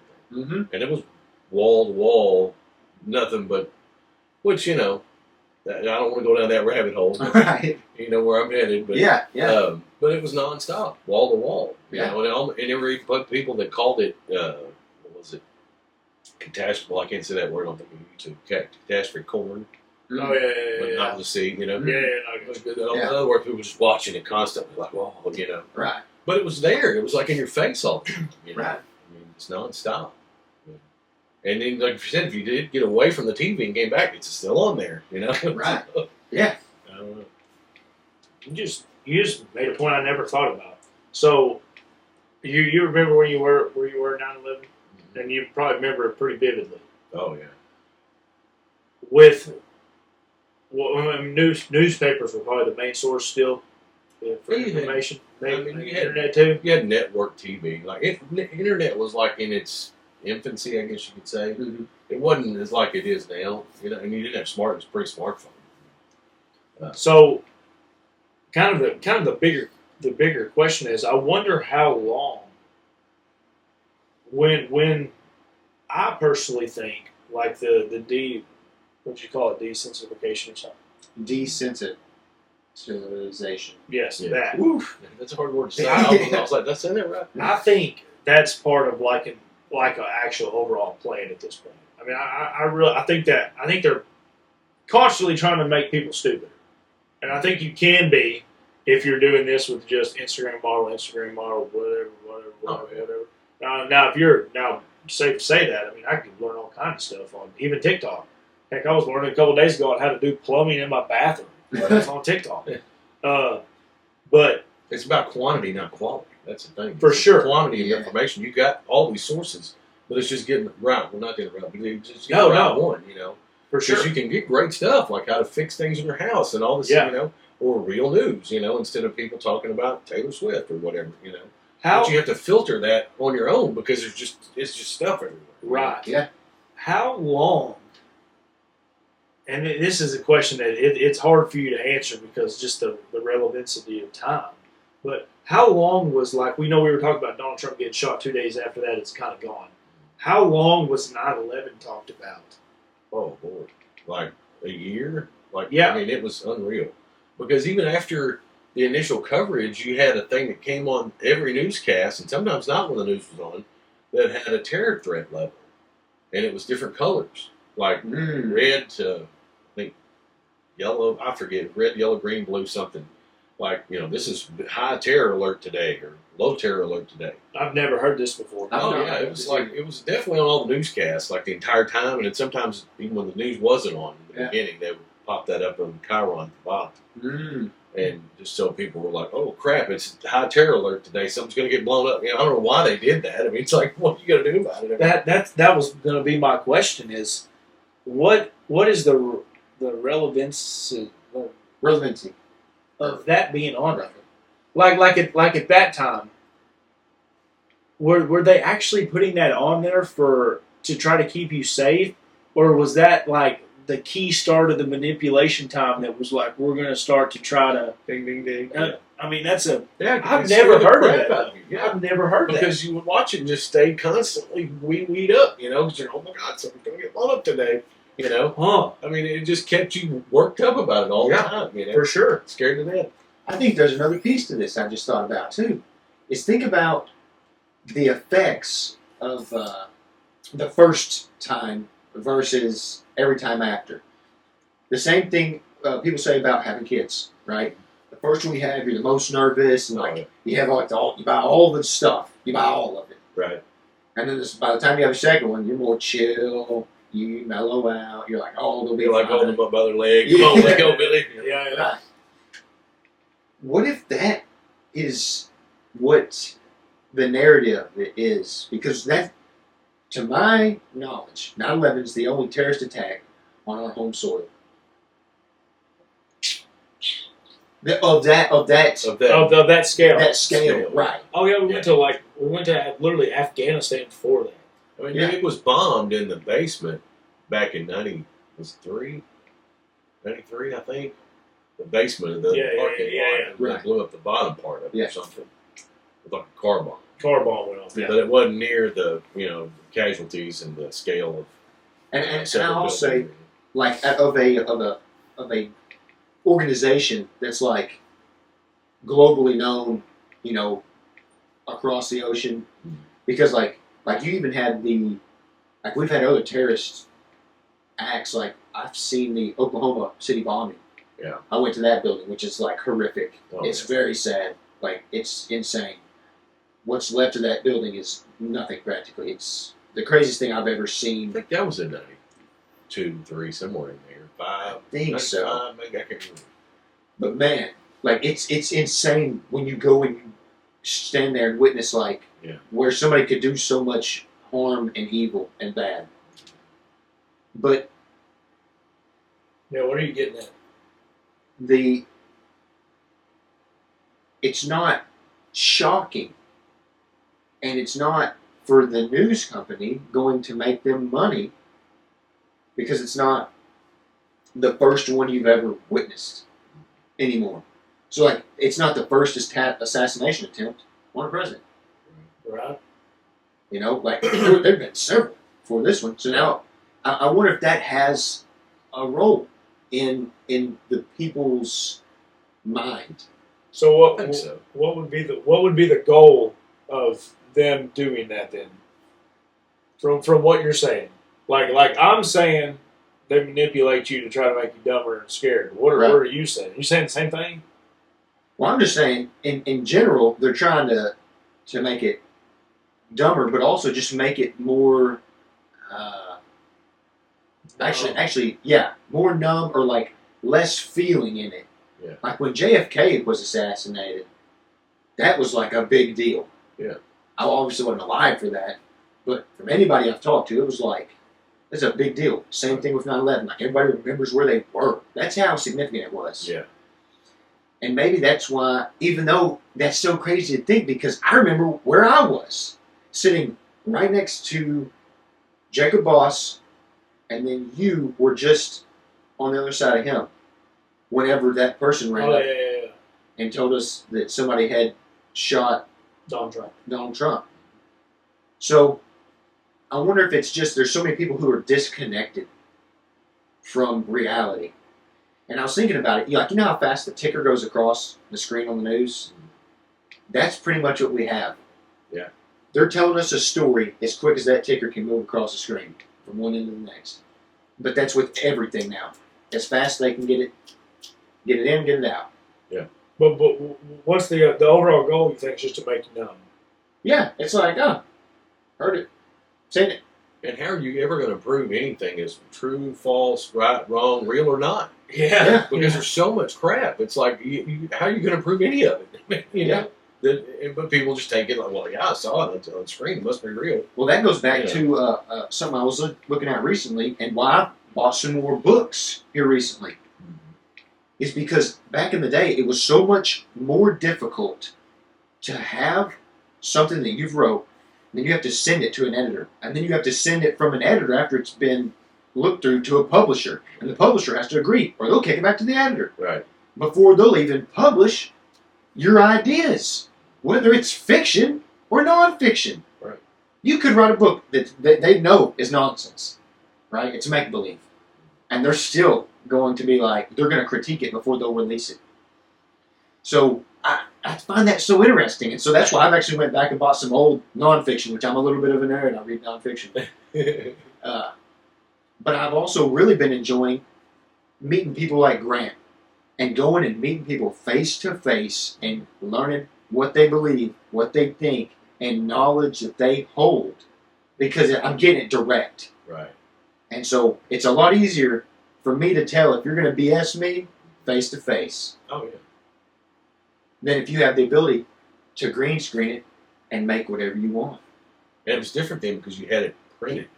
Right. You had a book in your hand. Right. Right? Like, that's what it says, Yeah. you know. And I'll give you a little rabbit hole if you want to jump down it later and check it out. But but the Mandela effect thing. Yeah. Everybody's heard of that. Yeah. Oh yeah. But now I'm seeing this other stuff where these people are saying, well, they think that Mandela effect is something that's been created by the government, people in power, whatever you want to call it, you know, Illuminati, I don't know. But that they created this, and it's a test with minor crap that nobody cares about that much, but just makes them go, whoa. Like the Fruit of the Loom logo. Now, That's what I was about to say. Fruit of the Loom. So they take stuff like that, or Disney movies, and there wasn't ever a Tinkerbell, or just stuff the Monopoly guy's monocle that they've changed online, every source. Yeah. Like got with these companies and changed it to see the effect it would have on you. Because they're like, if we can change this and get people to go, oh, the timeline changed, then what can we do with historical things? I would die. What can we do with facts? Definitely. That we can change down and make people believe that this isn't true anymore. Yeah. If they'll believe this, then get this worked up over peanut butter's name, Jiffy or Skippy or whatever it is. Right. And then if we change like something major, a historical fact, then maybe they'll accept that. Right. I don't know, it's a rabbit hole, but still it's intriguing, because it's like, I wouldn't put it past him. Yeah. No, I'm with you. I wouldn't put it past him. I wouldn't put it past him. Yeah. I'm sure there's things that we figured out has been done that's been like, I just got done reading this book called, it was something about the CIA and Charles Manson. I think you might have talked about it a slight bit, but it was talking about how they were using kind of stuff like that. They were making you question so many different things when Charles Manson was around, and with LSD and all this kind of stuff, MK Ultra, all that stuff. Yep. And I wouldn't pass to anybody because that's definitely something that because in the end it just makes you think to yourself, am I crazy? Right. And that's a lot of people probably say that nowadays. They're That's like, what the Mandela effect did. I'm telling you, dude, I got so deep into that rabbit hole when it came out because I'm like, I know that's not true. Yeah. I remember seeing that, Yeah. And they're like, nope, here it is. It's not. It didn't happen. And yes, it did. You imagine what you would have done, like if you went back and you found something, maybe you did, and it was different. Imagine how much that would mess with your mind. Yeah. That almost make everything you think could possibly be a lie. Every single thing. And that's what the guy's saying. That's the purpose. That's the key to it. We get you to believe stuff that's not true and accept it, even though you know it's not. Mm-hmm. Well, it must be. That's what it says. That's right. I remember going to my mom and dad's, and she still got all the books that she read when we were kids. Mm-hmm. And one of the big ones was Berenstain Bears. Yeah. With an A or an E. Berenstain or Berenstain. And I'm like, I know that's not what that was. And I went and dug up those books, and it sure enough said it the way I remembered it, not the way they said it was. Really? Yeah. I mean, it's right there on the Oh, book. see, yeah, that would You know? that would be And messed I'm up. like, somebody's screwing people's heads, you know. I mean, it's you know, Yeah. it's got to be. Some of them I think are real. Some of them are real changes. But if let's say you do 2 out of 10, okay, that means there's 8 that are real and then 2 fakes. Right. Okay, and if they can slowly increase that number over time, it'll slowly. They can start trying to trick you more easily than before. Because there was one, I don't remember, there's something else that somebody showed me. And I was like, no, that's fake. I was like, because I remember it the way that it says it was never. Right. I was like, this is why I was grinning real big a second ago. Being so skeptical, like our podcast says, I'm like, no. Right. I distrust this source because I trust what I remember. Right. Like, And there's certain things you remember that Yeah. vividly. Right. You know, like Yeah. from childhood or Yeah. whatever. And you're like, I know that's what that is. yeah, I can put myself there, you know? Right. Like, I'm like, I can see it now. I know. And then the thing is with that is they try to go, you misremembered. That's yeah, what they try that's to push. You wild. misremembered that. I'm like, why are they telling us that? Because, you know, so Right. you don't trust yourself. Yeah. You don't trust your memory now. Go ahead, I'm sorry. No, you're good. Yeah, exactly. And so some of that I think goes into the topic of like the self-reliance, and that's deeper than like the whole, you know, you need to own cows and chickens, and you know what I mean. I'm not talking about that, even though that's a piece of as a whole, but to rely on learning and being a thinker and Yes. those types of things, and not just outsourcing everything. Yeah. Because that's what a lot of people have done. They outsource everything. Think about this even. People who live in these major cities outsource getting their own groceries. Yeah. Imagine what you could do if you wanted to be a bad guy and lace all of that with, you know, cyanide or something. Mhm. You could. Yeah. You have no idea what's coming into your home. Right. And so I find that to be so wild because everybody calls me a hippie nowadays, which I think is so funny. Partially just because I have long hair. Hey, that's around Charles Manson, huh? But like, you know, knowing where your food comes from, you know, and knowing that you're putting, you know, good food in, good results out. Now, how do you know that though? Unless you're the one out there killing the food. Well, Catching it. yeah. Catching I'm trying to start that Yeah. process to eat more, and you can't really say drink more, but I do try to drink more water. Yeah. Other than like, you know, soda. I don't know. Yeah. I don't know where they get that stuff from. I don't know where the food dye comes from. I don't know where the sugar they get Well, comes that's one from. of the things that RFK, you know, he's his big as Maha or whatever it is, how you say it, make America healthy again. Yeah. And I think that's cool. Yeah. And it's not an environmental. I mean, he's kind of way out there on the environmental stuff, but on the healthy stuff, I agree. with him. Yeah. I agree 1,000%. You know, And so that's it's right part a of lot it. of crap. I mean, Yeah. you know, Junk in, junk out's what they say. yeah. Clean fuel in, you get clean, healthy body. Yeah. So When we're talking about this kind of stuff and like the way people can manipulate you, I'm curious to really thinking on how far that actually goes back to, because I'm sure the intentions of why it happens change. I mean, I would think, yeah, maybe the long-term ish goal is to make people numb or stupid or anything, but it's more or less so they maybe can't see what I'm doing over here or get the truth on something else that was happening. So all that to say, though, is, and we might have talked about this on the last podcast, I can't remember. I know we talked about it before. we'll see. 9/11 is like one of the biggest conspiracy theories in the world. I mean, to this day. Was there anything, maybe a year after that happened, when those started coming out? Or was it still kind of, oh, it's facts that it was terrorists that flew planes into this and that's why it fell down? You know, that's a good question, and I need to research that because I don't know. Like, and I won't get too far into. I'll just say that I have my doubts. I'll put it that way.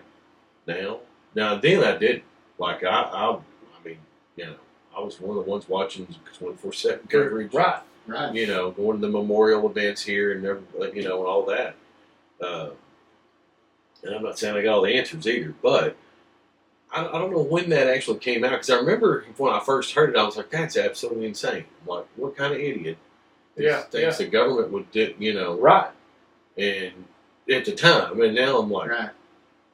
you know. Yeah. Right. So I'll just say I have my doubts, you know. But I don't know how soon after that was. I want to say maybe a couple of years or so, something like that. I wonder when when did the,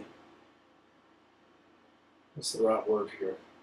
Not even conspiracy theory, but it's like, I wonder when people really started questioning things.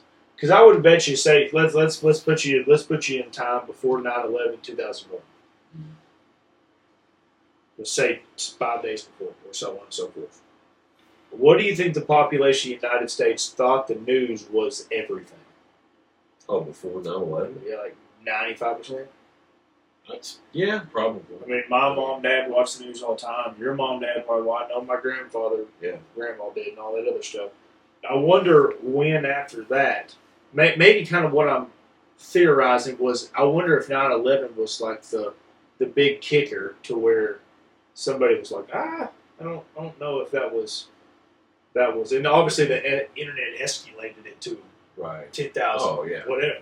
Yeah. But I'd like to know what, like, well, I guess you can kind of get the answer, because there was a statistic done like a year ago that was like, what number of Americans believes that the government is like good?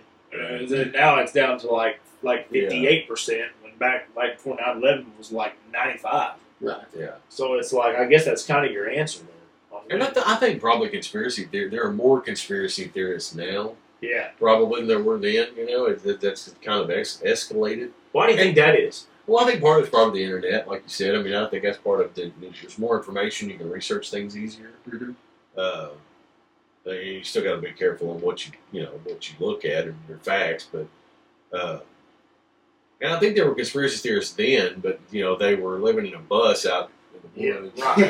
You know what I mean? Like, there's a little crazy guy out there. Yeah. You know, It's like the guy in 2012 that knew the volcano was about to erupt. Right. And now they're like going to a 9-to-5 job and playing golf on the weekend. Yeah. You know, but they're a conspiracy theory. You know what I mean? Yeah. Like normal people. You know, but I don't think it's normal or unnormal. It's just I think people are waking up to stuff.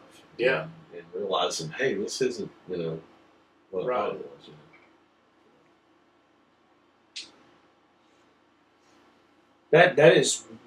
That would be such an interesting timeline if you could get that timeline. I mean, I'm sure there's a statistic for when conspiracy theories started going through the roof.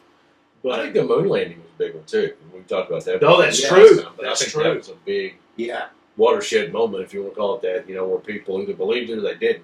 Mm-hmm. You know, and very made true. a lot of people probably turn into conspiracy theorists. You know, Yeah. because I know my dad was like that. You know, and he kind of passed that on to me in a way. You know, like, we didn't land on the moon. I'm like, what? That's really, what they said in school. You know, no, we didn't do that. that's interesting. So, It is interesting. so there, that generation of people that actually were there, watched it on TV. Right. There were some, I don't know what the percentage was, but some believed, some didn't. And I think there may have been a split there, and that started some of that questioning the government and JFK too. I mean, that was probably another one. Yeah.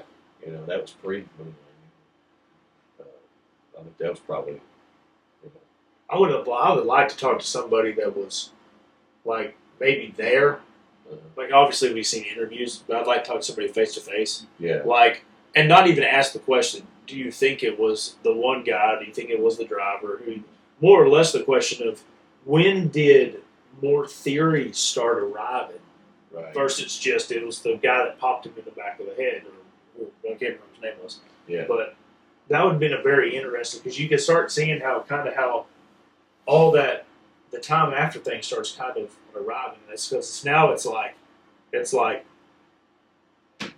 Donald Trump gets shot at day after. If you're a conspiracy theorist like myself, kid worked for BlackRock. Day after that, there's 3 shooters. Day after that, blah blah blah blah. Versus Donald or JFK getting shot, Yeah. and then we don't get the first real theory till 2 years later when someone's like, "Hey, there might have been something else that was fishy done for a day." Right. Versus that, because we're talking about a time where there was no internet. Right. Yeah. So that'd be a very interesting thing, because I'd like to know. Now, JFK wasn't that big of a government guy, though, was he? That was why a lot of people nowadays kind of think that. Yeah, he was kind of anti-establishment in a way, I Yeah. guess you'd say. Yeah. So I wonder, like what the percentage would have been back then, like when he was running. Like how many people were still real for the establishment, I guess you could say, Yeah. versus, I mean, obviously he got voted in, Right. so I would say it was non-establishment, but I bet you it would still be pretty high though. I would think so. We were talking about starting off with where manipulation possibly would have started off. I wonder if the goal back then was different. Like, cause what would have been the goal for the moon? But beside what me and you were talking about, just essentially bragging rights that we did it and they didn't do it. But I wonder if that manipulation tactic, if we went to the moon, if we didn't go to the moon, if was that more. Only word I can think about is like more sinister than what it is now. Yeah, I would think it's probably, it's like anything, like it escalates over years, you know? Mm-hmm. I think there was testing phases then. You know what I mean? That could be a very good point, actually. It's easier to fool people too, because you have like a 12, 13-inch screen that's Yeah. black and white. Yeah. Looks like crap basically. So, you could fake it a lot easier. Oh, that's the moon. And you tell them that's the moon. Oh, okay. Yeah, well, why would they question you? Right. They think you're telling the truth. They trust it. Yeah, yeah. And that, I just actually thought about something else on that. That's why I love hanging out with you. That is almost, now that we think about it, impossible to fact check, because it's not a place that any person can go to double check. Right. It's not like whether you think that the government blew up the Twin Towers or terrorists did. At least we can go there and see that there used to be buildings there. Right. If that wasn't all manipulation, if that was, that'd be, wow. Yeah. It was a hologram up there the whole time. But and yeah, in the moon you can't, unless you're taking me to the moon.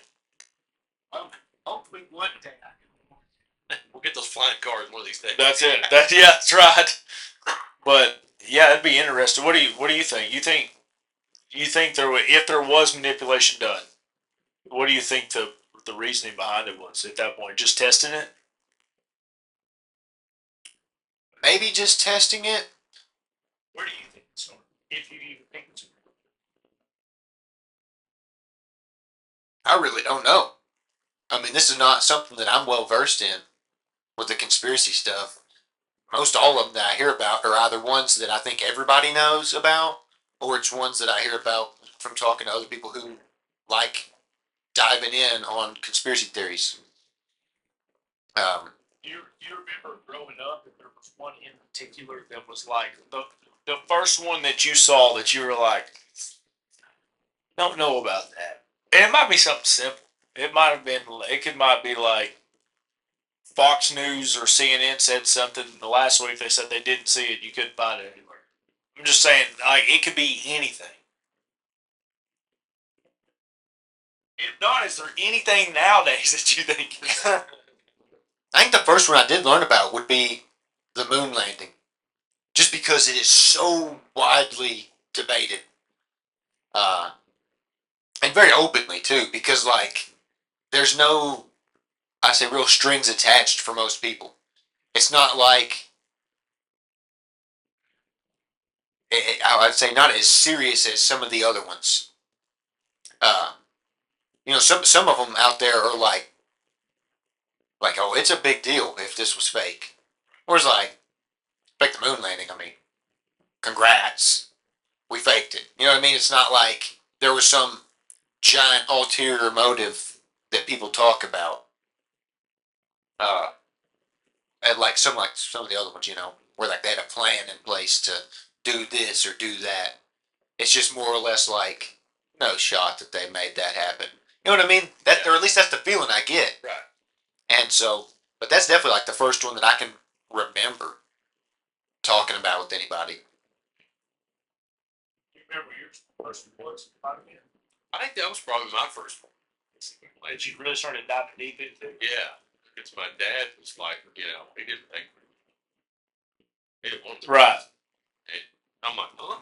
Something we taught us in school. School?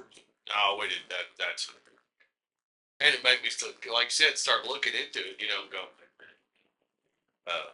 And one that another, if you want to call it conspiracy theory, I guess it's aliens.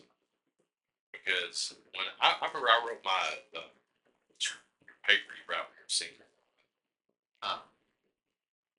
What's it called? I know you're talking It's not about. a thesis. It's something No. else. Yeah. Final or no. It's like a big paper you have to write. Yeah. Like an English or senior. Yeah. On the topic. I'm like, I can't remember right. I can't think of what it's called now. Wow, it makes me feel dumb. I can't think of that. Anyway, it's like it's basically like a journal saying this is about whatever topic. I wrote on aliens. Yeah.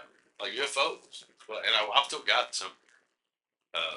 Got an A+ on it because at the time I was like, "Is that possible?" I kind of sort of believed in it. The more I dug into it, I'm like, Right. and I have my own theories and stuff like that now.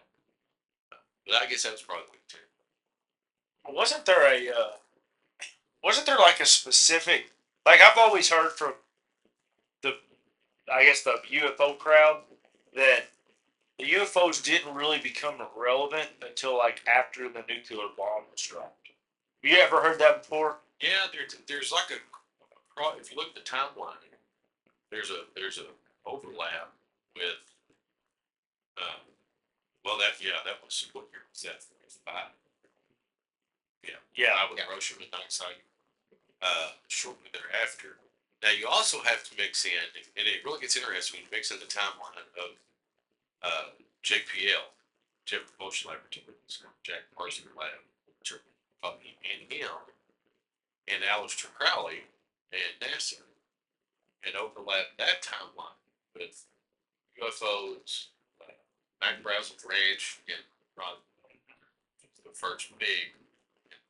That and Where did that timeline start? Time-wise, It's that was after nuclear stuff or before? Well, Jack Parsons was basically the guy that started NASA. Like it was JPL. Okay, gotcha. And he was doing all this stuff. He was also a Satanist.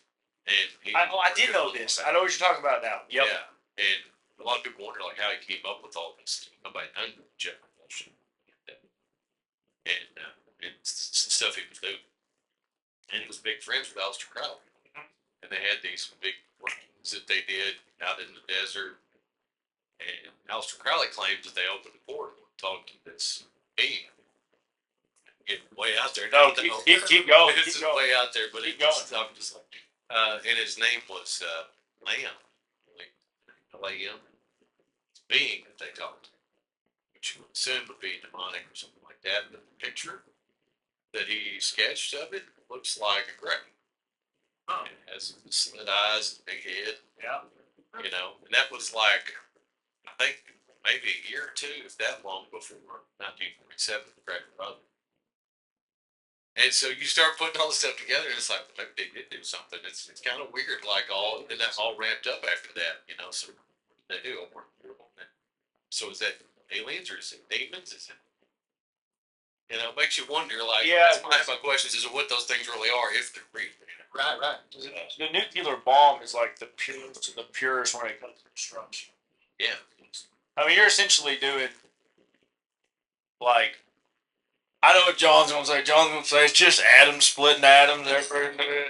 But you think about that, dude, that's like, it's almost like borderline magic. You can sit there and think about that. Yes. I'm gonna split two things I can't see, and I'm sure I made a word up for, and somehow it's gonna blow up a state almost. That's wild to me. The nuclear bomb really fascinates me. I don't even think it ever should have been invented. I was really interested in it at one point. Did a bunch of research on like nuclear stuff because I think that alone is a very fascinating topic. Oh yeah. And radiation and etc. But yes, I am one of those cats who's like, certain things just don't surprise me because I base everything off of other things I know. And so, like, I went and ran some machines, some different types of milling machines and lathes and CNCs. And whenever a guy tells you, pull one hair out of your head, now cut that into 10 equal pieces. Well, what do you want? The width, like the diameter of your hair, take it and then slice it long ways into 10 little strands. That's how small of a cut, okay, you can take on a piece of a metal. Wow. That you're machining. Okay. And then like when you do like the what's it called? It's like chemical machining. Or like they'll dip a piece in like acid, for a lack of better terms, because I'm not well versed in that. And it eats a certain level of the material away to lighten it. Aerospace uses this in particular because their stuff has to be so lightweight. Like, how are you going to machine sheet metal? Well, let's use a chemical on it that's going to erode the material and thin it to make it, and you can weigh it and prove that it's lighter because it took material away. The same way of machining it. Okay? But I can't see that. I know it happened. I can prove it by the weight, by the measurement. Like there's literally things that we can measure these with to prove that it happened. You know? Without a microscope or something, you can see it. Yeah. Right. Well, and but the technology. Can you see it with a microscope? What do you mean? Can you see it with a microscope? Well, no, it's not the right type of tool. It all depends on the type of tool you're using. Use a micrometer, a micrometer. Yeah. You know what I mean? The thickness. Yeah. Yeah, so it's measuring the thickness. And so, like, you're working in such minute measurements, in such precise measurements, that I've done it. I know it's possible. I've seen it, you know, whatever. And so that's why, like with the atomic bomb, yeah, I know it sounds crazy, but they obviously blew up those two places. No. And the science is there on it. And so I think it's like, Somebody had to really sit down and break it down. so that's the thing though. That's something I've always argued, and I genuinely am not trying to be a jerk or mean, and I measure it with like bandwidth because everybody knows, like, or has an idea of what bandwidth is, right? Let's say you have a router that came out in the early 2000s, and the most internet you can get off of that is 500 megabytes. That's a lot that I'm actually saying.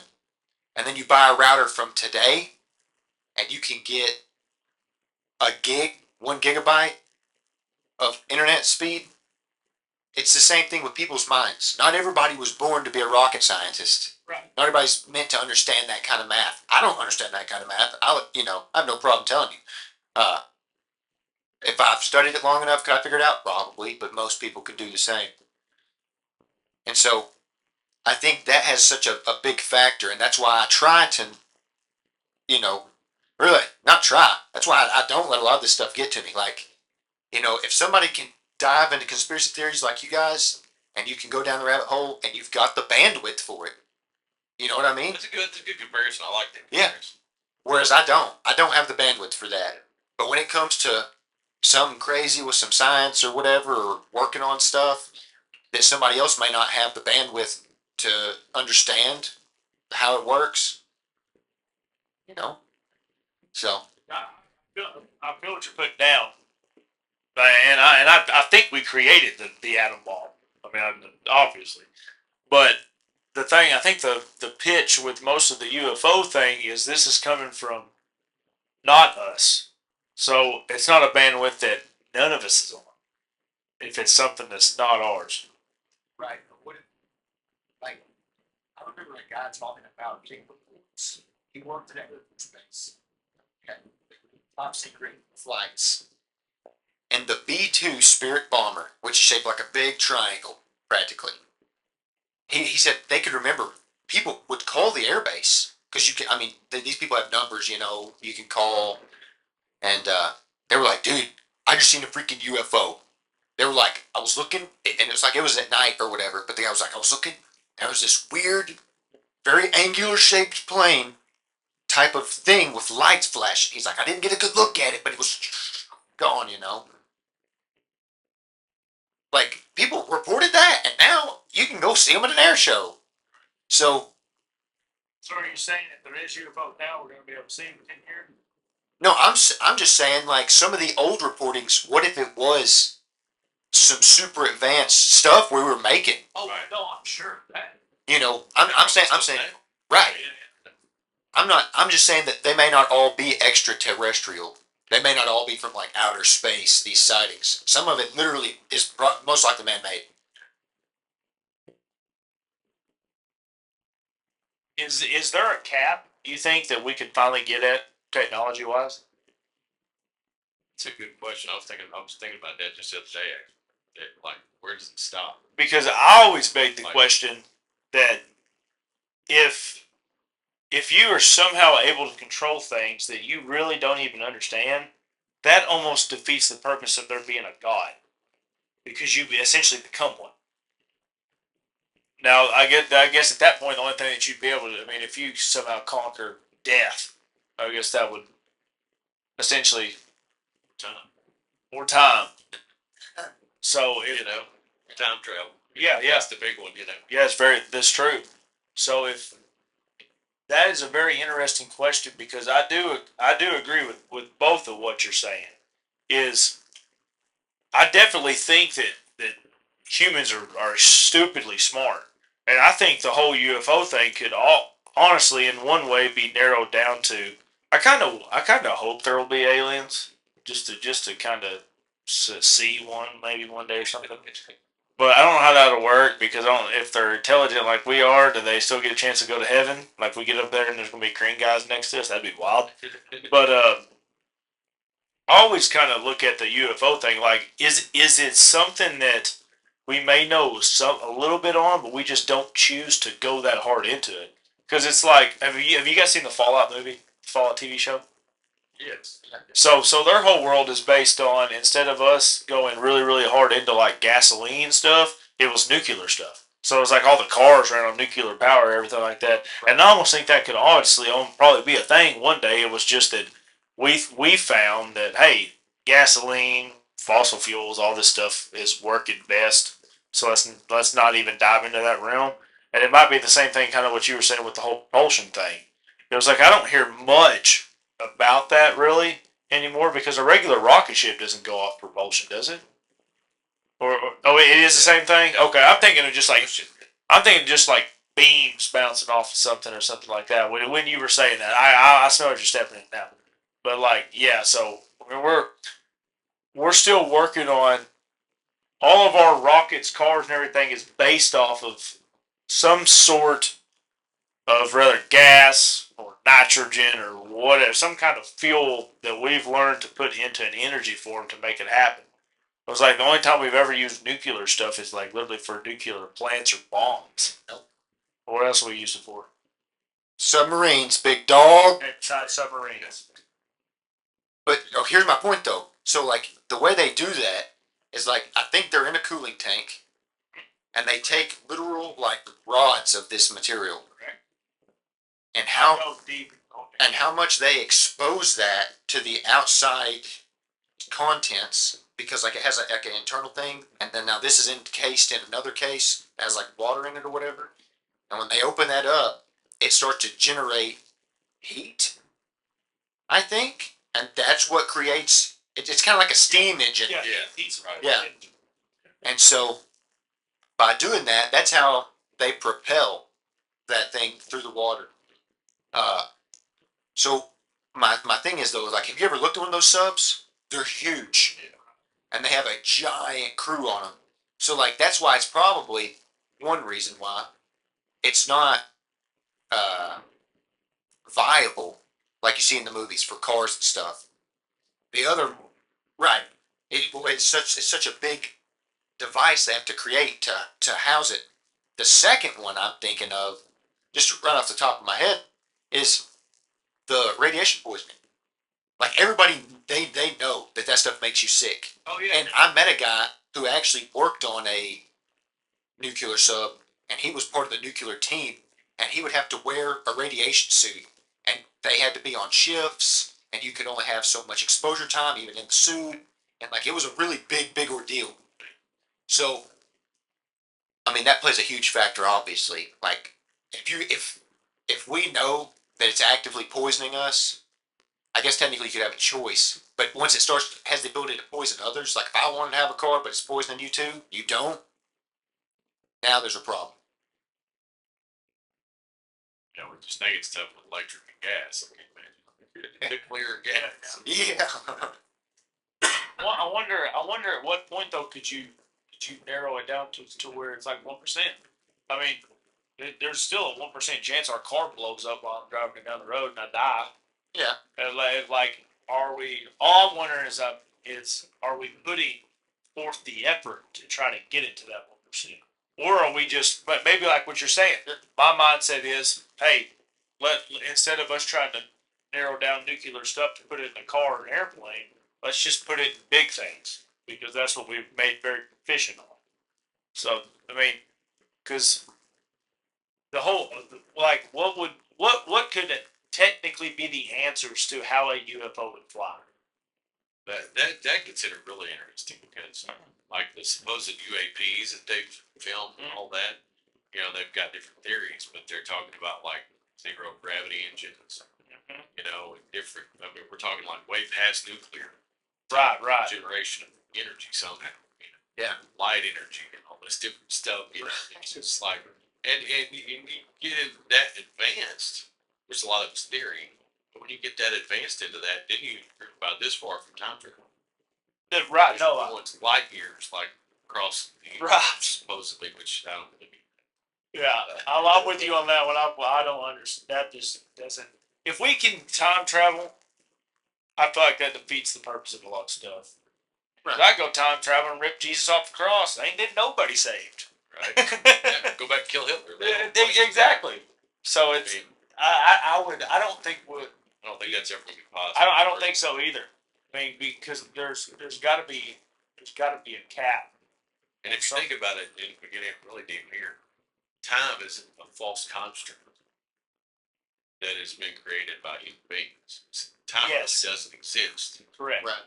I mean, I started to do this, but you got to watch. Yeah. So you got your second hand, you know, ticking around, counting off the minutes, the seconds. But that's really not real. That's just something we made to measure. That's right. A day, a week, you know. So That's so true. I mean, if you go back to Genesis, I mean, God created the sun, the moon, it says for days and weeks and months. So there is a way to measure all. Yeah. But you know, it's really This is the one single measuring unit was the game. right. That was it. It's been created in 7 days. Yeah. So part of that though is like that. All that is a tracking device. It Right. gives you the ability to track the day technically. Breaks up in smaller pieces. Yeah. Yeah, So yes, you for can, us. yeah. Yes. So you can try and I don't know, have a better grasp. Your day. And if you really want to get deep, like really beyond deep to where there's no coming out of it, is like you were talking about like the speed of light, the speed of sound. We came up with all that, so it's like, hey, this is the speed of light, and it's like, hey, who's going to be like that's false? Like at the time, it's just going to be like Some smart guy named Einstein said E equals MC squared, and everybody went, okay, that's gold. he's German, he's smart, it must be right. You know? That's right. You're rocket scientist. you got like a half on that one. I'll give you 50% because like the speed of sound, we found a way to measure it because once you break the sound barrier, okay, like jets, right? When they go supersonic, you don't hear it anymore coming until like it's way past you because it's going so fast that it is traveling faster than the sound that it's creating. Correct. Okay, so that one's measurable because at a certain point, you can literally get in a jet and go faster than the sound that the jet makes. From on the outside, when you're contained within it, I mean, obviously you're gonna have to. I mean, you're strapped to it, so it's close to your ears. They've gone out of my head. 5,280 sticks in my head. That's a length of a mile. That's how many feet's in a mile. I don't know why I remember that all the time. Then I try to apply it to other stuff. But yeah, as crazy as it sounds, and you can say I'm contradictory on this, but the speed of sound thing I understand. Yeah. But like the speed of the light thing is the thing that really starts confusing me, because technically, if Einstein's right and all this stuff we know is right, then you would be right. Is if I can outrun that light, then you're essentially time travel in a way. Because I don't think that's time travel. Though. didn't that one guy go up in space and came back and they said he was like 4 days younger than his brother or something like that? Have you not ever heard that story? Yeah, it seems like I have heard that. Or like he was like a year younger because he stayed so far out of our system or something or that other that the time that Earth was spinning was different than the time that he was going. So his year was a day longer than our year because he was in a different space and time, or space that led to time, versus where we're at. So technically, if we're going on our time that we created on Earth, when he comes back, he is a day younger or something of that nature. But that's only if you use the time where he was. If you measure it all from where we're at, nothing changes. It's all the same. It's all the same. It's really confusing. Yeah, it gets really confusing though, because you'd have to be basing it off of like whatever their day is. I like the Einstein thing. That is, if I remember right, that's just gravity and light, I believe. And like, like the whole bending, that always looks like a grid. You put a ball in, black hole. Because does gravity affect light? That's where all that goes to. Yeah, bending light and gravity. Because if that's the case, gravity is different on every place you go. Yeah, but with like the That's a lot of ifs, That's truth. with the speed of light and stuff, like some of that, like think about how instantaneous it is when you turn your light switch on. Right. You know what I mean? Like it's literally like I don't remember how fast they say exactly it was compared to like blinking, but it's like so many times more faster than you could even blink. How are you measuring? I think with the ability to measure like the electricity and how like they have some way to do it that way with your light. But I think But that's just measuring power though. That's not measuring actual light. I mean, but I think they can measure the speed with which like the voltage changes. I think there's an instrument too that measures actual light. I mean, Yeah. like if there's something that does measure brightness. what's called a chronometer, if that's the right thing. Well, That measures speed. I know there's actually diodes and stuff out there that work off of light and dark. It's like the same things they put in those sensors that detect movement. They kick the lights on in the bathroom. I think it's similar to that, and so like it's just a little thing. I really don't know all the science that goes into making one, but like I had one on a circuit board. You can buy them for kids. Learn how to build circuits. Cover it up with your finger. The light would go out. Take your finger off. It would pick up that the light was on and come on. Right. Or I could wire it in the reverse. Right. So if they can capture that information with something like that, if you just connect that to a computer, and the computer reads it, it says, "Oh, okay."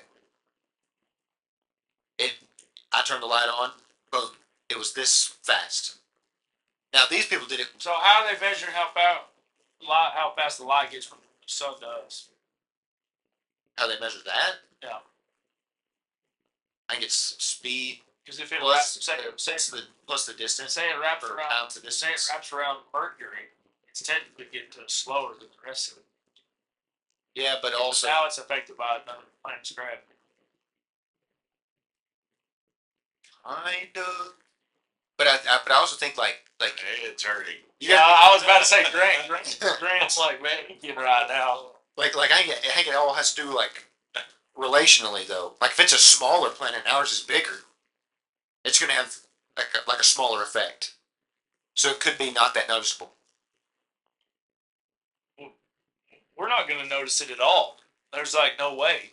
Right, but that's my point though. Is like And if you're a flat earther, you don't believe the sun's way out there anyway. That's fact. It's like right there. You know? So actually, you make a good point though. You make a very good point. If the world is flat and the sun is right there, we should technically be able to measure that easier, shouldn't we? Because it's closer to you than it would be in. I guess the aspect of it be well, yeah, whatever they decide they want to say it is that day. But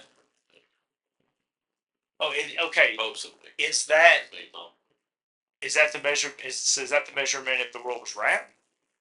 Yeah. So what would be the measurement if the world was flat? Do you know? Or had?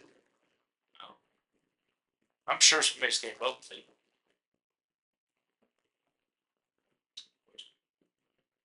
I think they have estimates as to like how far away. Problem I have with that, I know we're getting off on tangents, but No, I love it. When I look at the flat Earth theory and all that, you know, and there's pictures. Pilots have taken tons of pictures where they're up in the cloud. Oh yeah, I know. And the sun is in clouds, like you know, like it can't be 93 million miles away if it's in the cloud. You know what I mean? Right. It just doesn't make any sense. Yeah. Like, If you had the chance, would you go up in a rocket with us so we could see? oh yeah. Oh, I'd love to do that. It just, you know, the rocket stuff cracks me because I don't believe any of the NASA crap. I don't believe anything that they show us. I think it's all CGI. Okay, what do you believe about what's your thoughts on Elon Musk? That's a funny one too because I think it's really good CGI. Because if you watch the first time I watched his rocket land, I'm like that ain't real. It don't even look like because it's a rocket booster. Yes. Yeah. It goes backwards, and I'm like that doesn't happen. That I don't know if I've actually ever even seen that video. and like it's I seen it literally like shooting fire out the bottom, and it doesn't come down like this. It comes down backwards. Wait. It lands, and I'm like, how? Really? How? That's never happened. It doesn't look like it's real. You're right on that part. It actually has never happened. Like he was the first guy, if it was real, to land the booster. Yeah. And the thing what cracks me up too about it is like we're supposedly like he's got this new technology that's better than anything so far. But I think it was yesterday or the day before they had astronauts splash down on the space station or whatever. Yes. They're using the same capsule they used in the '60s, and shoot, dropping them in the ocean. Like we not come up with something better than that by now. Oh, brother, You're just dropping. I hope you make it, brother. We lost the technology to go back to the moon. Yeah, we doing. I mean, I don't understand that. Like, if everything else is advanced, like, why isn't there something better than just drop them in the ocean? Right. Yeah, throw him on one of Elon booster rockets or boosters, or whatever the heck he is. I think he turned that thing backwards and landed, like, you know. Yeah. Did you watch the other one that he had recently, where he caught the thing? So, essentially, this was like, I think it was was it a booster or was it like the actual? I think it was booster. But it was different than the one that you're talking about. Yeah. It comes down, and just like you kind of said though, now I think it actually enters like with the nose down, and then it's like you can kind of see some smoke coming out. So I'm guessing it's trying to turn itself around the other way. So anyway, it comes down just like you were talking about with the other one. I start blasting off so it don't slam into the ground. And this one, it comes down, and there's like a claw. And once it gets to a certain point here, the claw comes shut, and it catches it, so it don't actually hit the ground. Wow. So yeah, you gotta watch it. It's wild. It's like Iron Man tech. I mean, really, 1,000%. You know? 1,000%. It's weird. For facts. The Elon Musk really interests me because I always wondered, he's never talked about the moon, ever. Yeah. And I was like, well, he's so interested in getting to Mars, but he's never said anything about the moon. Where he recently, Tucker asked him if we think he went to the moon. And he said, I do think we went to the moon. He goes, I don't know about all the BS about us losing the stuff, because he actually called it out. He goes, I think I can get to the moon pretty easy. And I'm like, well, do it then. Stop talking about it. I don't want to see it. And I guess part of my thing with him is like, I know he's a smart guy and everything, and he's got tons of money. But how much money did we sink into NASA? Not just now, but like, if you ever looked at the budget for NASA? Oh, it's year. nuts. This goes back to 1960 something. Yes. 69. Yeah. How much money have we given them? And we're still dropping people in the ocean and shooting up regular rockets. And this dude, it's just some guy from Africa that's got a lot of money. He's really smart, and he's like landing stuff backwards. Yeah, that's so true. Yeah, where's all the money for NASA going? How have we not advanced? I mean, how's this guy doing stuff better than That's a good point. Where's that money going? It's like It's going to Ukraine. That's real. Where's that money going? I mean, really. That's so true because, and tell me if I'm wrong. Wasn't there a couple years ago where NASA said they weren't doing anything anymore? Yeah, they backed off for a long time. And but they still get a fat budget every year. Like, what is that even going to then? Cut the budget. You know? Yeah, I was like, what is this even going to at this point? Because wasn't NASA also supposed to at one point supposed to mess with something like in the water? They did do like exploration of the Marianas Trench Or something like that. What all how deep it was? Yeah, because NASA's the one that essentially came out and said we know more about space than we do about our own oceans. Right. And I was like, that is a good question though. Where's the billions of dollars from NASA going to if they're not even? Because they're obviously not improving anything. Yeah. If we're dropping people down in the same thing that we've been dropping people down in 1969. Right. Yeah. And you go back, really after the shuttle explosion, Oh yeah. they really kind of just backed off doing Yeah, for sure. And then we had another shuttle explosion like in 10,000, I guess it was. So anyway, and they and then when Obama came back in office, he said, "We're going to go send somebody to the moon." And God, Yeah. And they kind of ramped up things again. Yeah. I don't believe any of it personally.